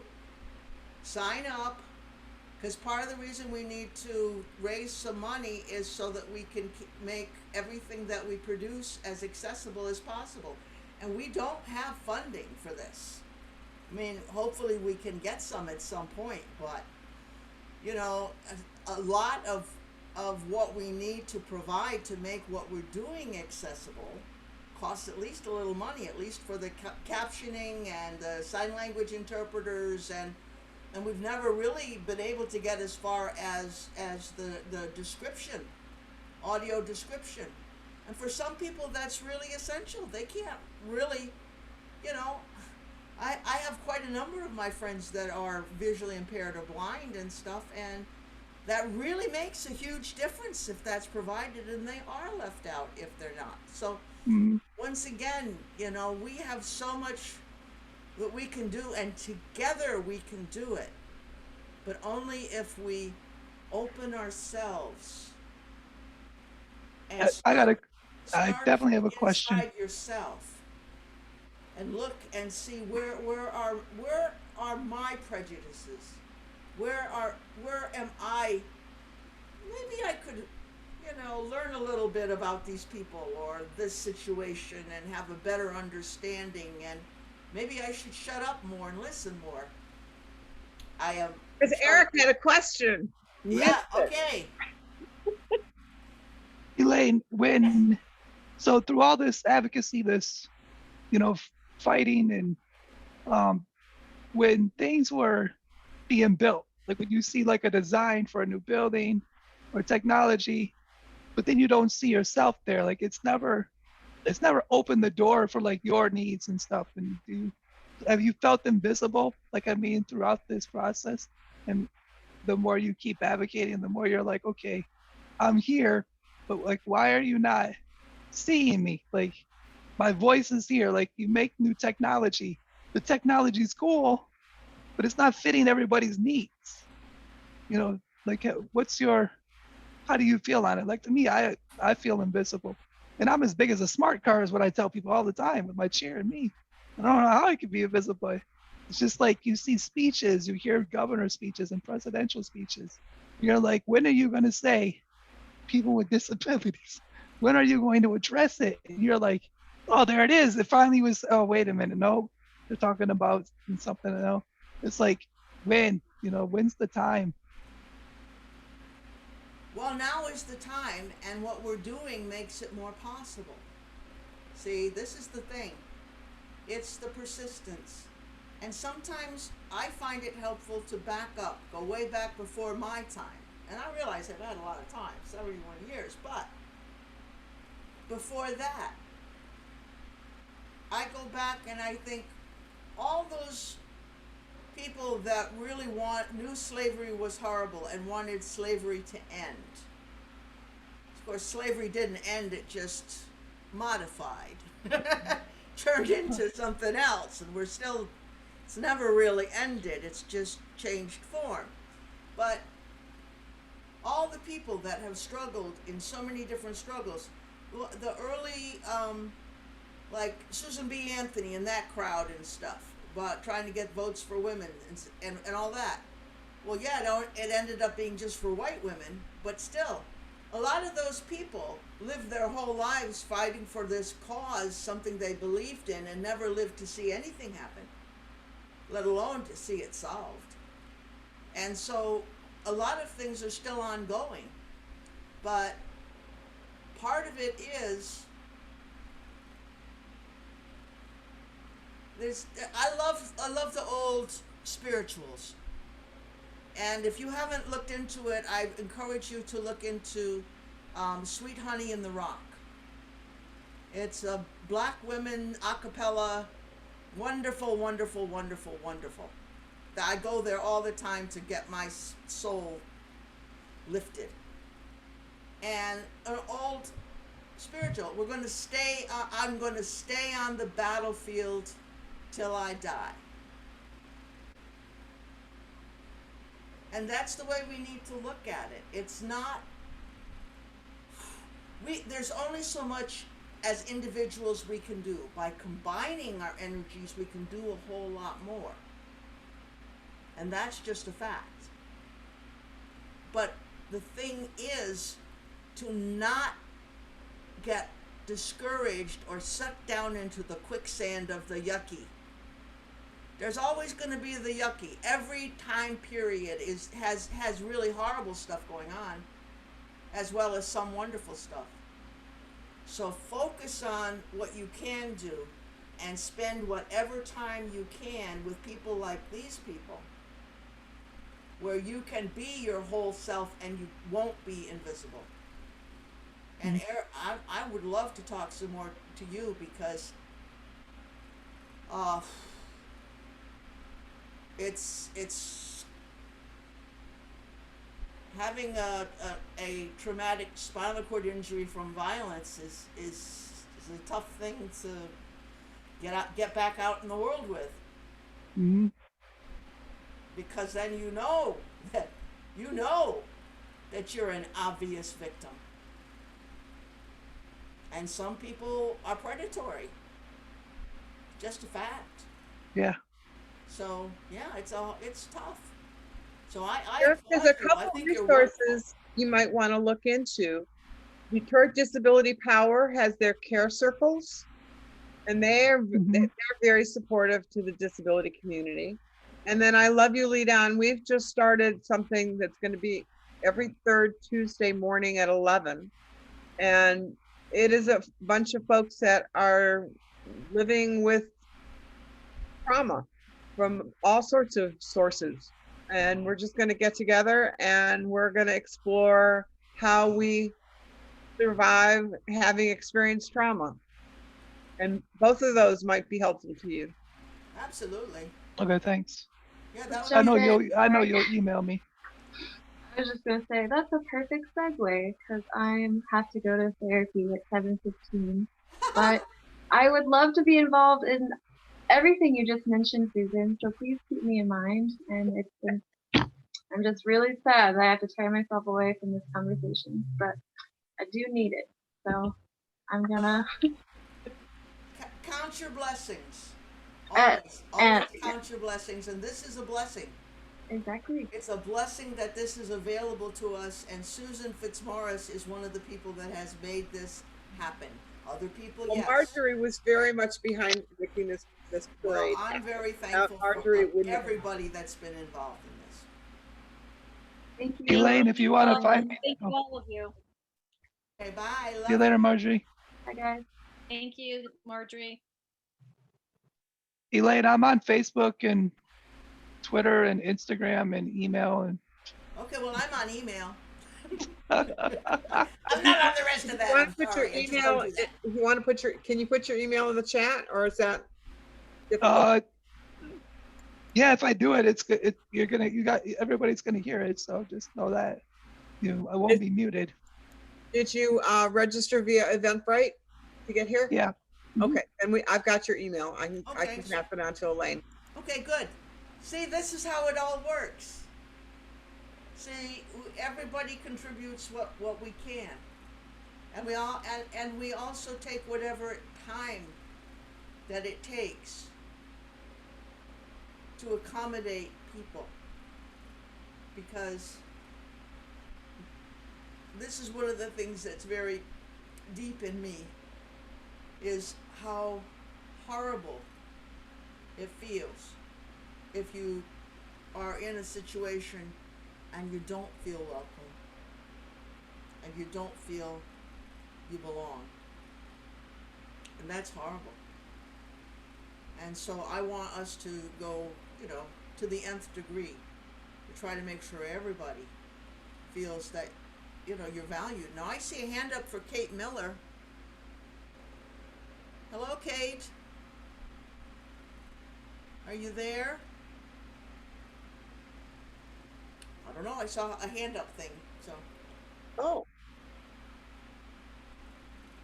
I don't know. I'm still getting used to this. I guess everybody's still getting used to this. So who else has something to say? Anybody? Yes, Kate Miller has her hand up again. But I'm so sorry, that's me, the captioner, and I have no idea how I managed to raise my hand. oh, hi, Captioner. Apologies. Hi. Oh, good. It was nice hearing your voice anyway. And thank you for what you're doing. Thank you. My pleasure. It's really important. I mean,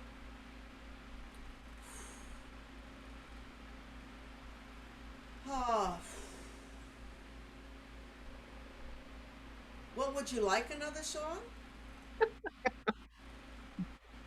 Well, don't ask me, because I would always listen to another song. I would never say no. Well, I guess everybody's got their choice of leaving. How about we turn it around? Elaine, would you like to sing another song? Oh gosh, twist my arm, I'm so shy, unaccustomed as I am to public speaking. Please, please, please, will you sing another song? Oh, well, if you insist.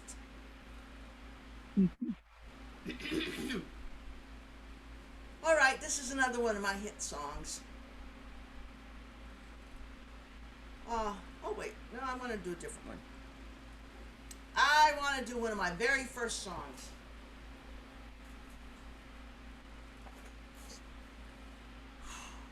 Now I want you to picture me. I'm in my early 20s. I'm quite a bit thinner than I am now.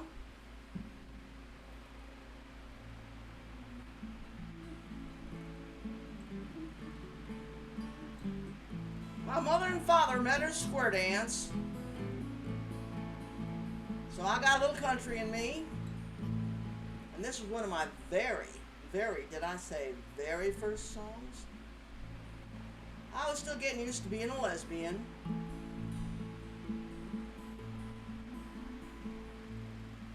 Now when I was just a little baby, sitting on my pappy's knee, all the neighbors and kinfolk wondered what kind of girl I'd be. Well, they always hoped I'd go to college, make something out of my life. But just because I was born a girl, they figured I'd be some feller's wife. Though I'll never be a lady, I don't want to be a man that was settled up above. I'm just asking for the freedom to be the way I am, and the right to give you all my love.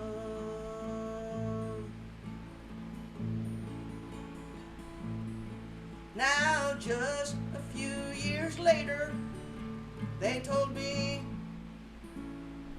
oh wait a minute, I lost my own song. I hate when that happens. Getting old. Yeah, it is getting late. All right, well maybe I'm too tired to do it. I don't know.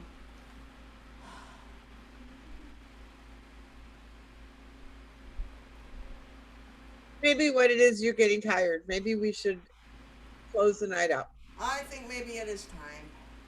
I don't like to admit it, but I do get tired. But anyway, thank you all. Thank you for, putting up with all my silly stories and stuff. And thank you for helping to create a community. Because that's what we need. We really, really, really need to help each other through everything, always. And bless you. And so, anybody got some parting words?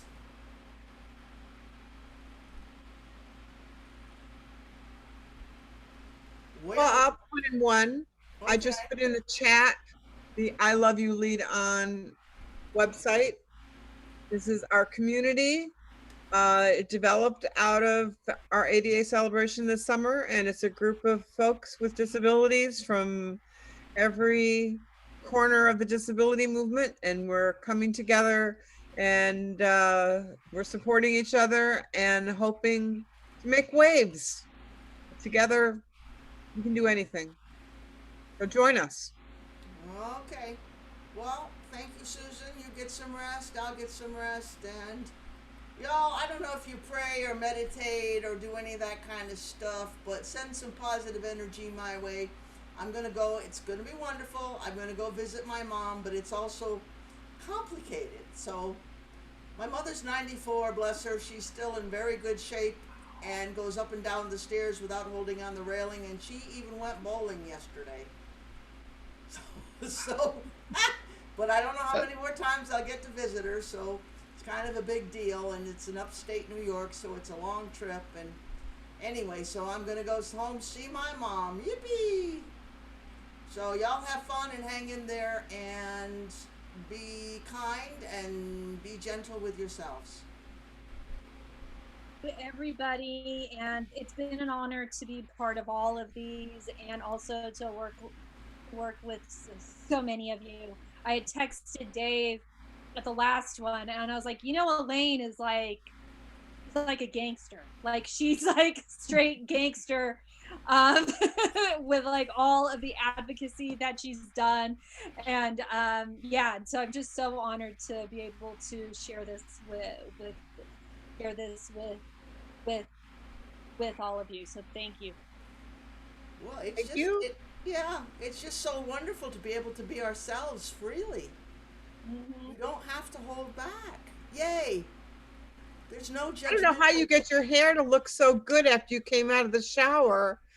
Because I had my camera off while I was doing this. This was I thought it would be rude to be on a disability activism thing and curl my hair. but that's what was I going on. have to do that every beginning of every time. Not that I always get to it, but it's like I have to get on the Zoom call, and that's always the last thing. It's like you can't go on camera with your hair like this. But today, that's what I did. I just wanted to ask, and you don't have to, but Pam, you know, you've been on all this time and you're still with us. Could you say hello? Is that possible? All right. Just thought I'd invite you because you're there. And I'm sending you a big hug, whoever you are, wherever you are. I'm in West Haven, Connecticut. Well, Pam is one of the people that actually helped make this happen. Oh, well, hey, well, thank you, Pam.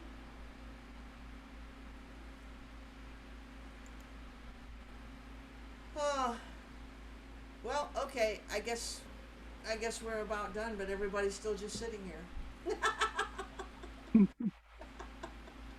Well, I'm gonna go take a nap before my next show. Nap. I'm thinking about the same thing, yeah. Sounds like a thing For to being do. here, Okay. Nina. Okay, thank you, Nina. Wonderful. Okay, I'm gonna check out now too, because I do feel I'm fading.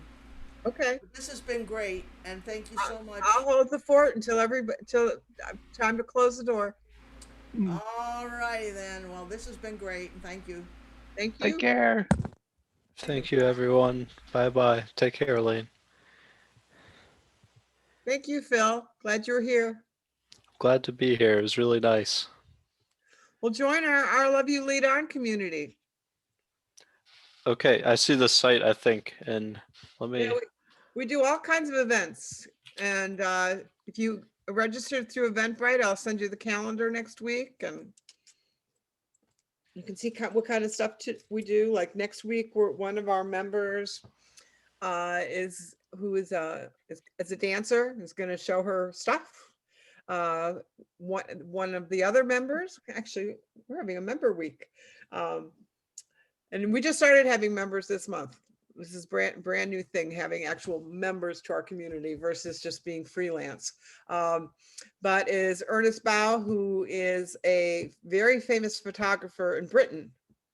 And so he's going to be showing photography that he's taken during the disability history events, bus boycotts, all kinds of things. And he's going to be showing videos of people singing protest songs in pubs, which is absolutely amazing. Whenever it's one of those typical British things that just doesn't happen here.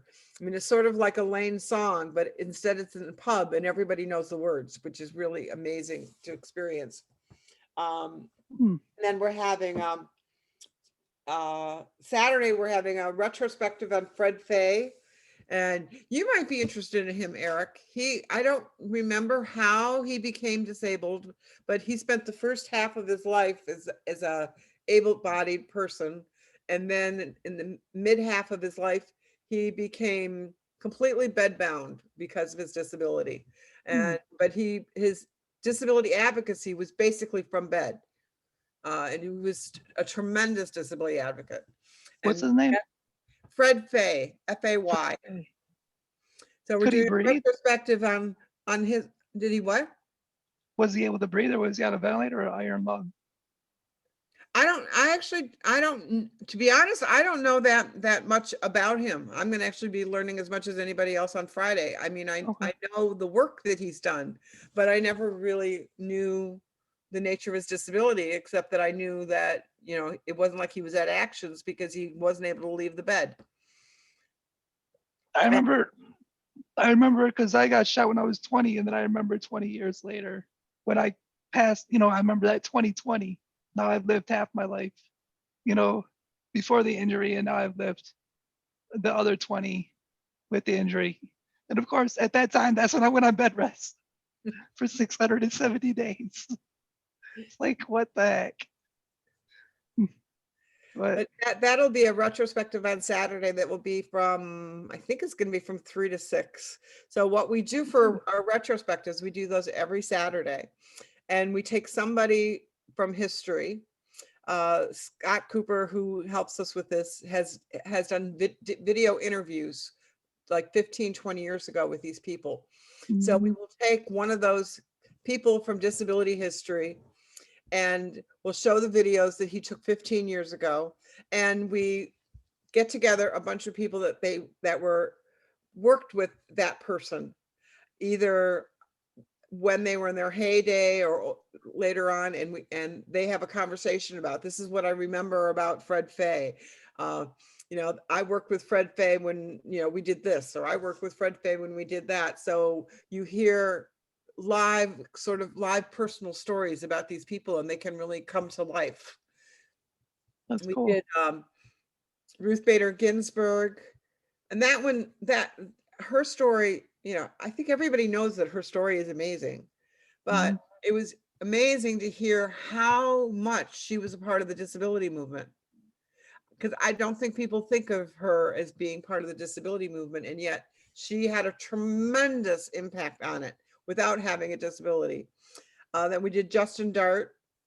We had 20 people that knew Justin Dart come and tell stories about him. And then we had Harriet McBride Johnson. And she's another person that, I mean, I met Harriet, so I mean, you know, I had a good sense of who she was. But the people that came on told stories about working with her or socializing with her or whatever, and it gives you a much broader idea of who these people are. They're not just like a name that accomplished something. You really get to know them. That's cool. It's kind of like a comedy roast, but the opposite, an empowering, you know, sharing stories of this person. Yeah. You know, that's cool though. Does so if the person's alive still, now do they speak after everybody shares stories? Well, we're doing some on Wednesdays. We're doing people that are alive, and we do. Okay. We have stuff on Tuesday. We have stuff on Monday, Tuesday, Wednesday, Thursday, Friday. We do stuff almost every day. Sundays we don't do anything, and it's not because we're taking Sunday off. It's just because we haven't found anybody to do anything on Sunday yet.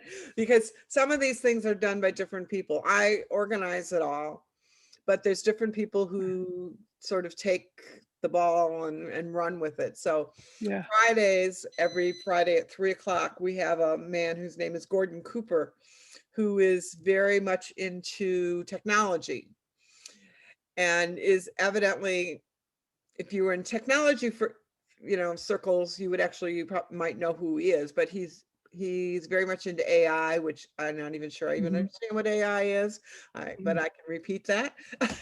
And but his thing is spatial justice, which is the idea that where we are in space has a lot to do with our rights. So, and where we are in space means the house that we live in, the environment that we live in, the transportation we have access to, the food we have access to. Those are all issues of spatial justice, and they're all issues of disability. And so he's going to doing that every Friday, and he's going to bring in different experts to talk with. This past Friday, he brought in the person who's the head of the Office of Emergency Services in California, because he is a person who is blind and was living in California, and his house was taken by wildfire. Oh. So he needed the emergency services to rehouse him, and they rehoused him 4 times because they would rehouse him, and then that place would become uninhabitable. And so finally he's now been relocated to Arizona. But so that was part of what that talk was about, was what the Office of Emergency Services is, what it can do, what it can't do, how it helped him. And he also did a workshop a couple of weeks ago on ABLE accounts, because that's one of the things. He's an ambassador for California ABLE accounts. And ABLE accounts are these new accounts. Well, they're about 5 years old now. Yeah, I have one. Where you can put $14,000 a year into an account, and it doesn't count against your SSI or SSDI. And so he had two people that were head of Cal Able talking about, you know, what the rules are around Able accounts, and we're there, you know, to answer questions. And it was great because it was actually somebody who used to work at a national level. And so they were able to answer questions about New York Able accounts, and even they did a few on Michigan. So we have all kinds of things going on. I mean, some things are very straightforward and factual. This is what something is. Others are more creative. Some are more theoretical. I work very hard to get academics that are doing research to do presentations, but bring their research down to a level that's understandable. So sort of like legal contracts, you know, there's legal language, and then there's sort of simpler language for consumers that can read it. And so that's what I'm trying to do with the academics, is bring it to a consumer level, because they do research about us, and they write books about us, and they make conclusions about us. And then we never read about them because all this stuff goes into journal articles and books that cost $179.95, you know. And so we don't really have access to that information. And yet they've created this stuff off of our backs. And so I've been getting them to come in and talk about the research they're doing. And then what can happen is then, so far, everybody we've had, I've known, and I knew the research that they did was compatible. But I have some down the line where they're going to come, and I expect that they're going to get called on the carpet because some of their research just, I don't think people with disabilities will find it valid. But they're willing. They're willing to hear our side. So, are you thinking of, I know that we talked about ADA, you know, a couple of videos, you know, meetings ago. Are you also thinking about doing like a, almost like a virtual workshop training education, like going through the ADA again, you know, and getting people involved, and, you know, each day is, you know, whatever the subject matter is regarding the ADA, so that people can get empowered. Yeah, you know. Yeah, because we did the 3 workshops on the ADA, and what it seemed to do more than anything was raise questions for people. It wasn't so much answering questions. It now is like, oh, okay, now I know ADA, and I know it has something to do with employment, or I know it has to do with something, and now they have more questions. Whereas the first time, they really didn't have any questions because they didn't know what to ask. So now we need to do a follow-up where now they've been thinking about it, and I think it needs to go deeper. I mean, you know, the intention was to just scrape the surface, because you can't. I mean, I have the ADA on my on 2 bookshelves. I mean, it's a huge document. It's not like that would be good. It's, you know, something like that to just keep, especially when you have like a workshop where you have the virtual meetup and you're discussing the ADA too, you know, the narrative is still going, and, you know, questions are asked, and then you're also having some answers, you know, maybe some diagrams and whatever it might be, you know, but not a one-time thing or a 2-time thing. This is something almost like, you know, right now with entrepreneurs, they do 30-day challenges, they do week to 7-day challenges, they do the master classes. It's all of them. They decide they brand it some way different. You know, they call it a challenge, they call it a group.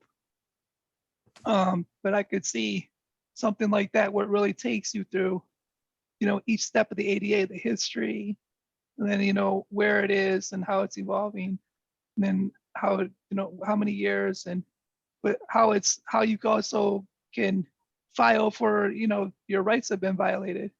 You know what I mean? If somebody does that, what do you do? What if it's voting? What if it's an accessible restaurant? You know, how do you know, do you just go to the owner and complain, or can you actually, you know, just go and carefully fill out a form and send it on its way? You know, all those different things. Yeah, and part of what I'm in conversation with a bunch of different people. So Yeah. one of the things we're looking at is to get somebody to offer us some sort of certification. Yeah. Where, so if you attended a meeting, I would be able to say, yes, they came, yes, they stayed until a certain amount of time, and then maybe have something where they write a reflection about it or something.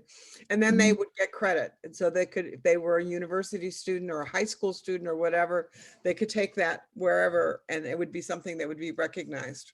The other thing is I'm working with Great Lakes ADA. They have this yellow card. They've had it for decades that you fill out when you encounter something that's inaccessible, and you send it to them, and then they'll follow up on it. But carrying around oversized yellow index cards is not really what people are going to do now. What it needs to be is something that's online. Right, something Like a digital. web form or something. Also, is anyone still using the CART services, the captioning that is being provided? I don't know. Shall we let our captioner go? Yeah, I think that might be good if we can. I don't know if Kate has other things to get to. Kate? Hi. Yep. Thank you, Phil. I appreciate that. Yep. If nobody else needs me, I think I'm gonna sign off. Sounds good. But thank you for the opportunity. This was a really great event. I enjoyed it. Great. Well, thank you for being here. Take care. And thanks, y'all. I'm gonna take out too. My partner just got done doing phone calls before the election to try to get people out to vote. So I'm gonna go spend some time with them. Thank you for being here. Thank you All for right, hosting thanks. this. Bye-bye. So, Pam, you're still with us. Maybe. Oh. Yeah, no, but it'd be great, Eric, if you, because Wow. well, that's odd. That's very odd. That's it. But it would be great if you joined us. Just send me the info, you know. Yep. Send me all the info and the calendar stuff. You got my I'll put got you my email. I know it's on there because it said Teddy's Tea, so I recognized that right away when I signed up. So I signed up for the Disability Power. What is it? Your email came back as congratulations, or you signed up. It's disability, some right? Disability. Well, it should have been, well, it might have been something else you signed up for. It's right now what we are is I Love You, Lead On. The other one, the newsletter that keeps going out. That was telling us about this. And your email was in it. Okay. It's got it had the colors and it said Disability Pride. Well, you're probably on the list then. I'll check and make sure on the list. Okay. All yeah, right. because I already looked at all those, the comedians. I went and looked at them, like Nina that was on there. I reached out to her and was like, I didn't even know this group exists, and then she said, well, we're going to have a show on Friday. So I reached out to her the beginning of last week, and they had a show on Friday. I forgot what the group was called, though, the Disability. The Comedians with Disability Act. Yeah, the Comedians with Disability Act. So yeah, so I was like, okay, so didn't know that was out there. So then I did see the one guy that came on the meditation. I checked out one of their videos or something, the meditation or the where they're all together. Is it Thursdays? Thursday reflection and meditation or something. Oh, that's with DESA. That's with the Detroit Disability Power. Yeah. Yeah, I saw that. I saw a couple of videos. The guy that was the poet or the rapper earlier, the hip hop artist. Yep. Yeah. Yep. There's a lot of support out there. You just got to reach out when they reach back, Yeah, I mean, it's getting all the supports and all the organizations working together collectively on a common goal, and on the same goal. Well, that's It's sort of just, what I'm trying to do with I Love You Lead On, because I really don't know of any other organization that's like us at this point, because we're not geographically based. I mean, Detroit Disability Power is wonderful, and I have absolutely nothing negative to say about them, but they're Detroit, right. and there's Warriors on Wheels, which is wonderful, but it's wheelchairs, and Right. there's all kinds of things out there, but they all have, a primary focus, and that makes sense for them to have a primary focus. But what I'm trying to do is to not have a primary focus in terms of a disability or an identity of any kind. And because disability encompasses all of us. And so we need an organization where we're all welcome. And that just isn't anywhere that I found. Just put that on the table. Can you hear me? Yeah. My headset went out. That's how the battery died on it. That's okay. Yeah. That's how long we've been on. Because I have a son with Down syndrome. And so I often find, like, I'll be accepted, but he won't, or he'll be accepted, but I'll be accepted as a parent. But there's really no organizations where we're both sort of equally accepted. And that's sort of what I'm aspiring to, is to have some place where it doesn't matter where you come from. It doesn't matter what your disability is. It doesn't matter what other identities you carry. You're welcome, and that you'll feel welcome. Not that we just articulate it, but that you actually feel welcome. And and some people are becoming like regulars, that they're with us every single time. Others poke in every once in a while. And whatever people do is okay. See, where I live in Flint, with Mr. Zelli, Mike Zelli, he was over the Disability Network. When I first started that, or joined that, like 1998, wasn't what, May of 98? Like, there wasn't like just wheelchairs. Like, there was just all, like, that was my like start of learning about so many different disabilities that were out there, and they had, people from like Genesee Health System, which was community mental health at that time. We had a committee there called the Long-Term Care Task Force. And then we had the Michigan Quality Consumer Care Council that branched out into Lansing with Susan and that grant.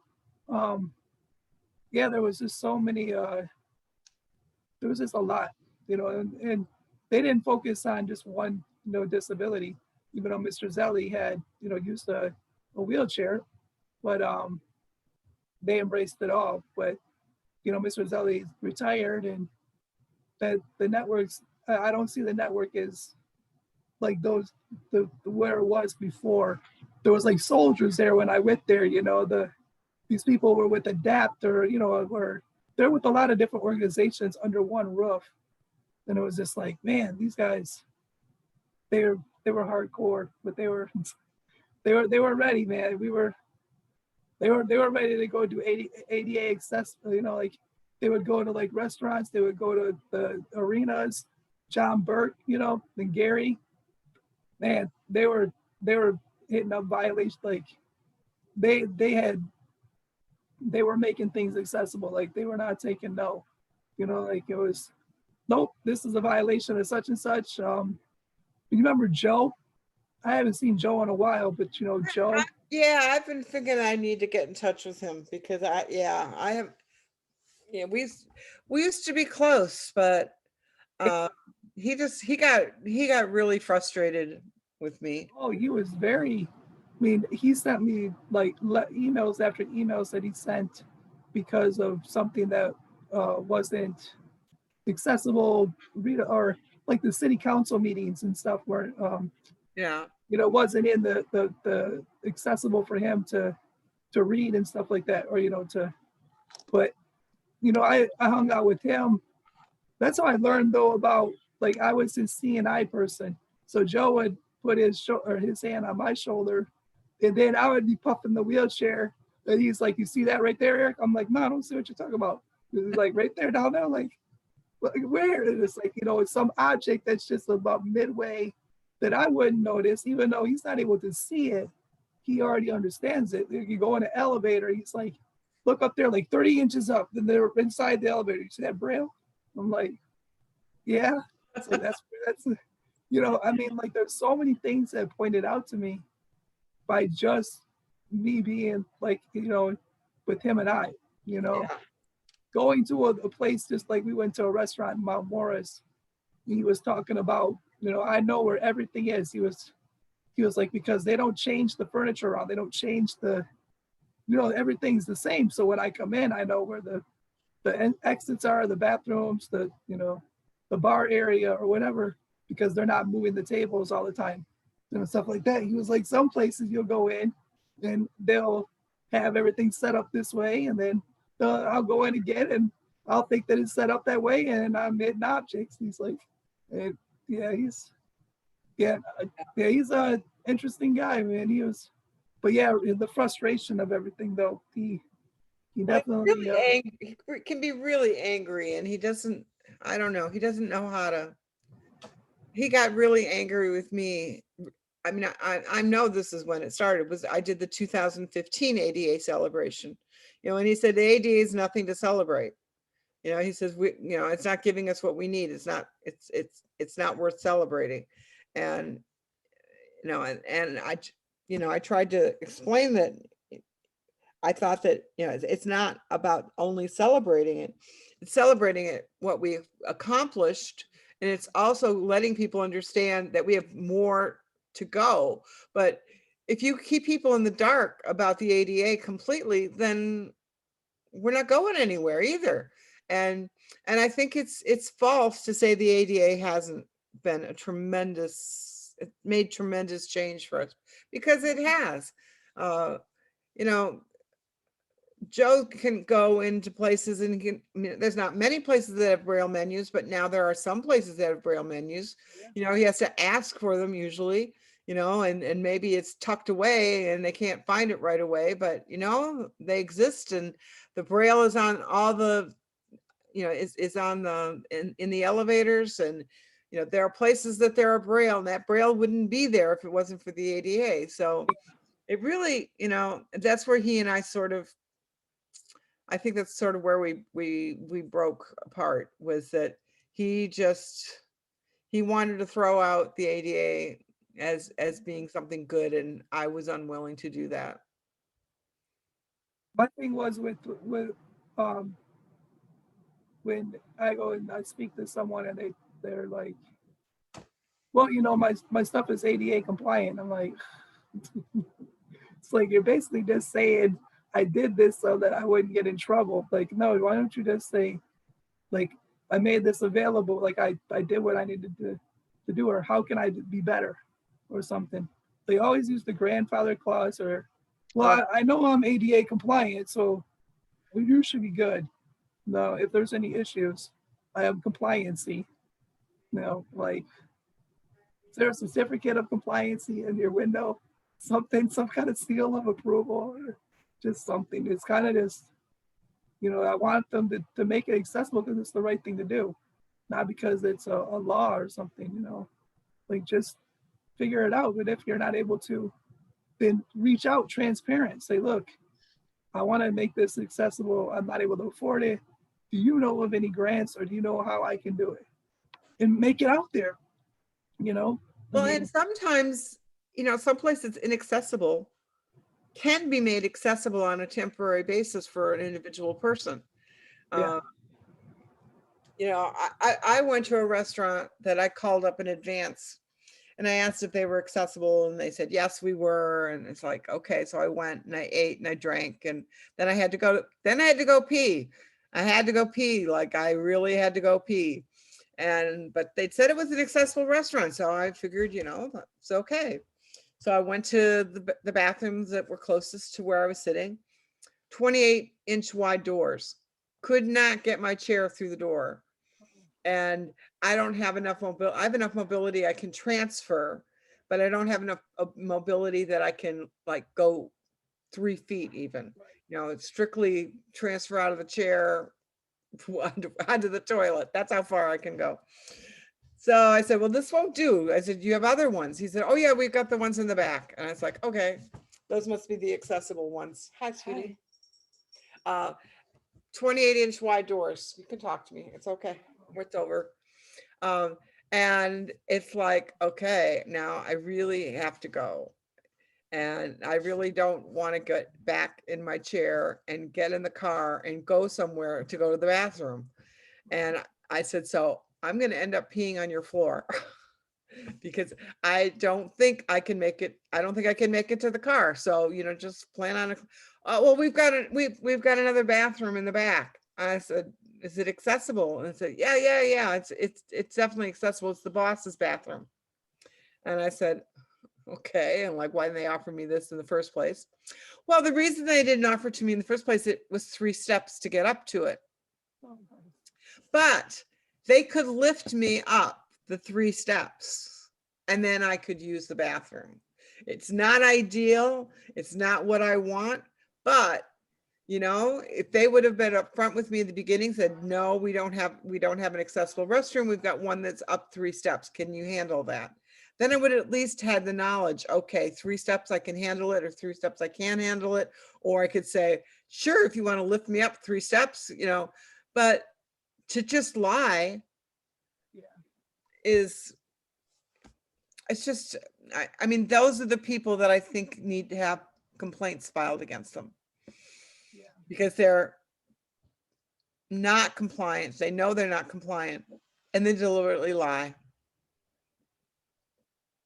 And then with Corona, like, you know, a lot of these speeches I've done, they're like, I'm like, shoot, Corona, they made things accessible. Like, you could, like, that's one of the things. I mean, I used to go to a place, be like, I'm not able to get in because it's got stairs or something. Do you think I'd still like to try your food? But, you know, maybe you could just take my order out in the parking lot or something. Like, now they've been forced to adapt to this. Right. You know? Yes. Now they do it all the time. Whereas All the time. And same thing with working at home. You know, oh, I want to get a job. We don't have a position for you. Well, could I work from home? No, you must come to the brick and mortar store and work with all of us. And now they're forced. They can never go back. That's the one thing that we have to make sure. Oh yeah, yes, absolutely. That they never go back, because they said that they couldn't before, but now you see it a whole different light. Yeah. So for them to say we're not able to do that, like, oh yeah, really? Remember Corona back in 2020 when all your employees were at home, right? You know, utilizing their cell phones instead of the office phone. Yeah. You know, on Zoom. So absolutely. yeah, I mean, that was a big change. You know, that's what I was telling people that don't even understand it. I'm like, you're worried about not even going to the place and going to the restaurant. I'm like, we've been fighting for that stuff forever. It's like, like you're just getting a taste of what it's like to have a disability, you know? Yeah. Yeah.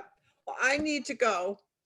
Yeah, I'm charging my headset now, so. Oh, no, everything's fine. So, but no, my son just got home, so I need to get him some dinner. Okay. I'm glad you were here. Yeah. Hope to see you soon. Thanks for inviting me.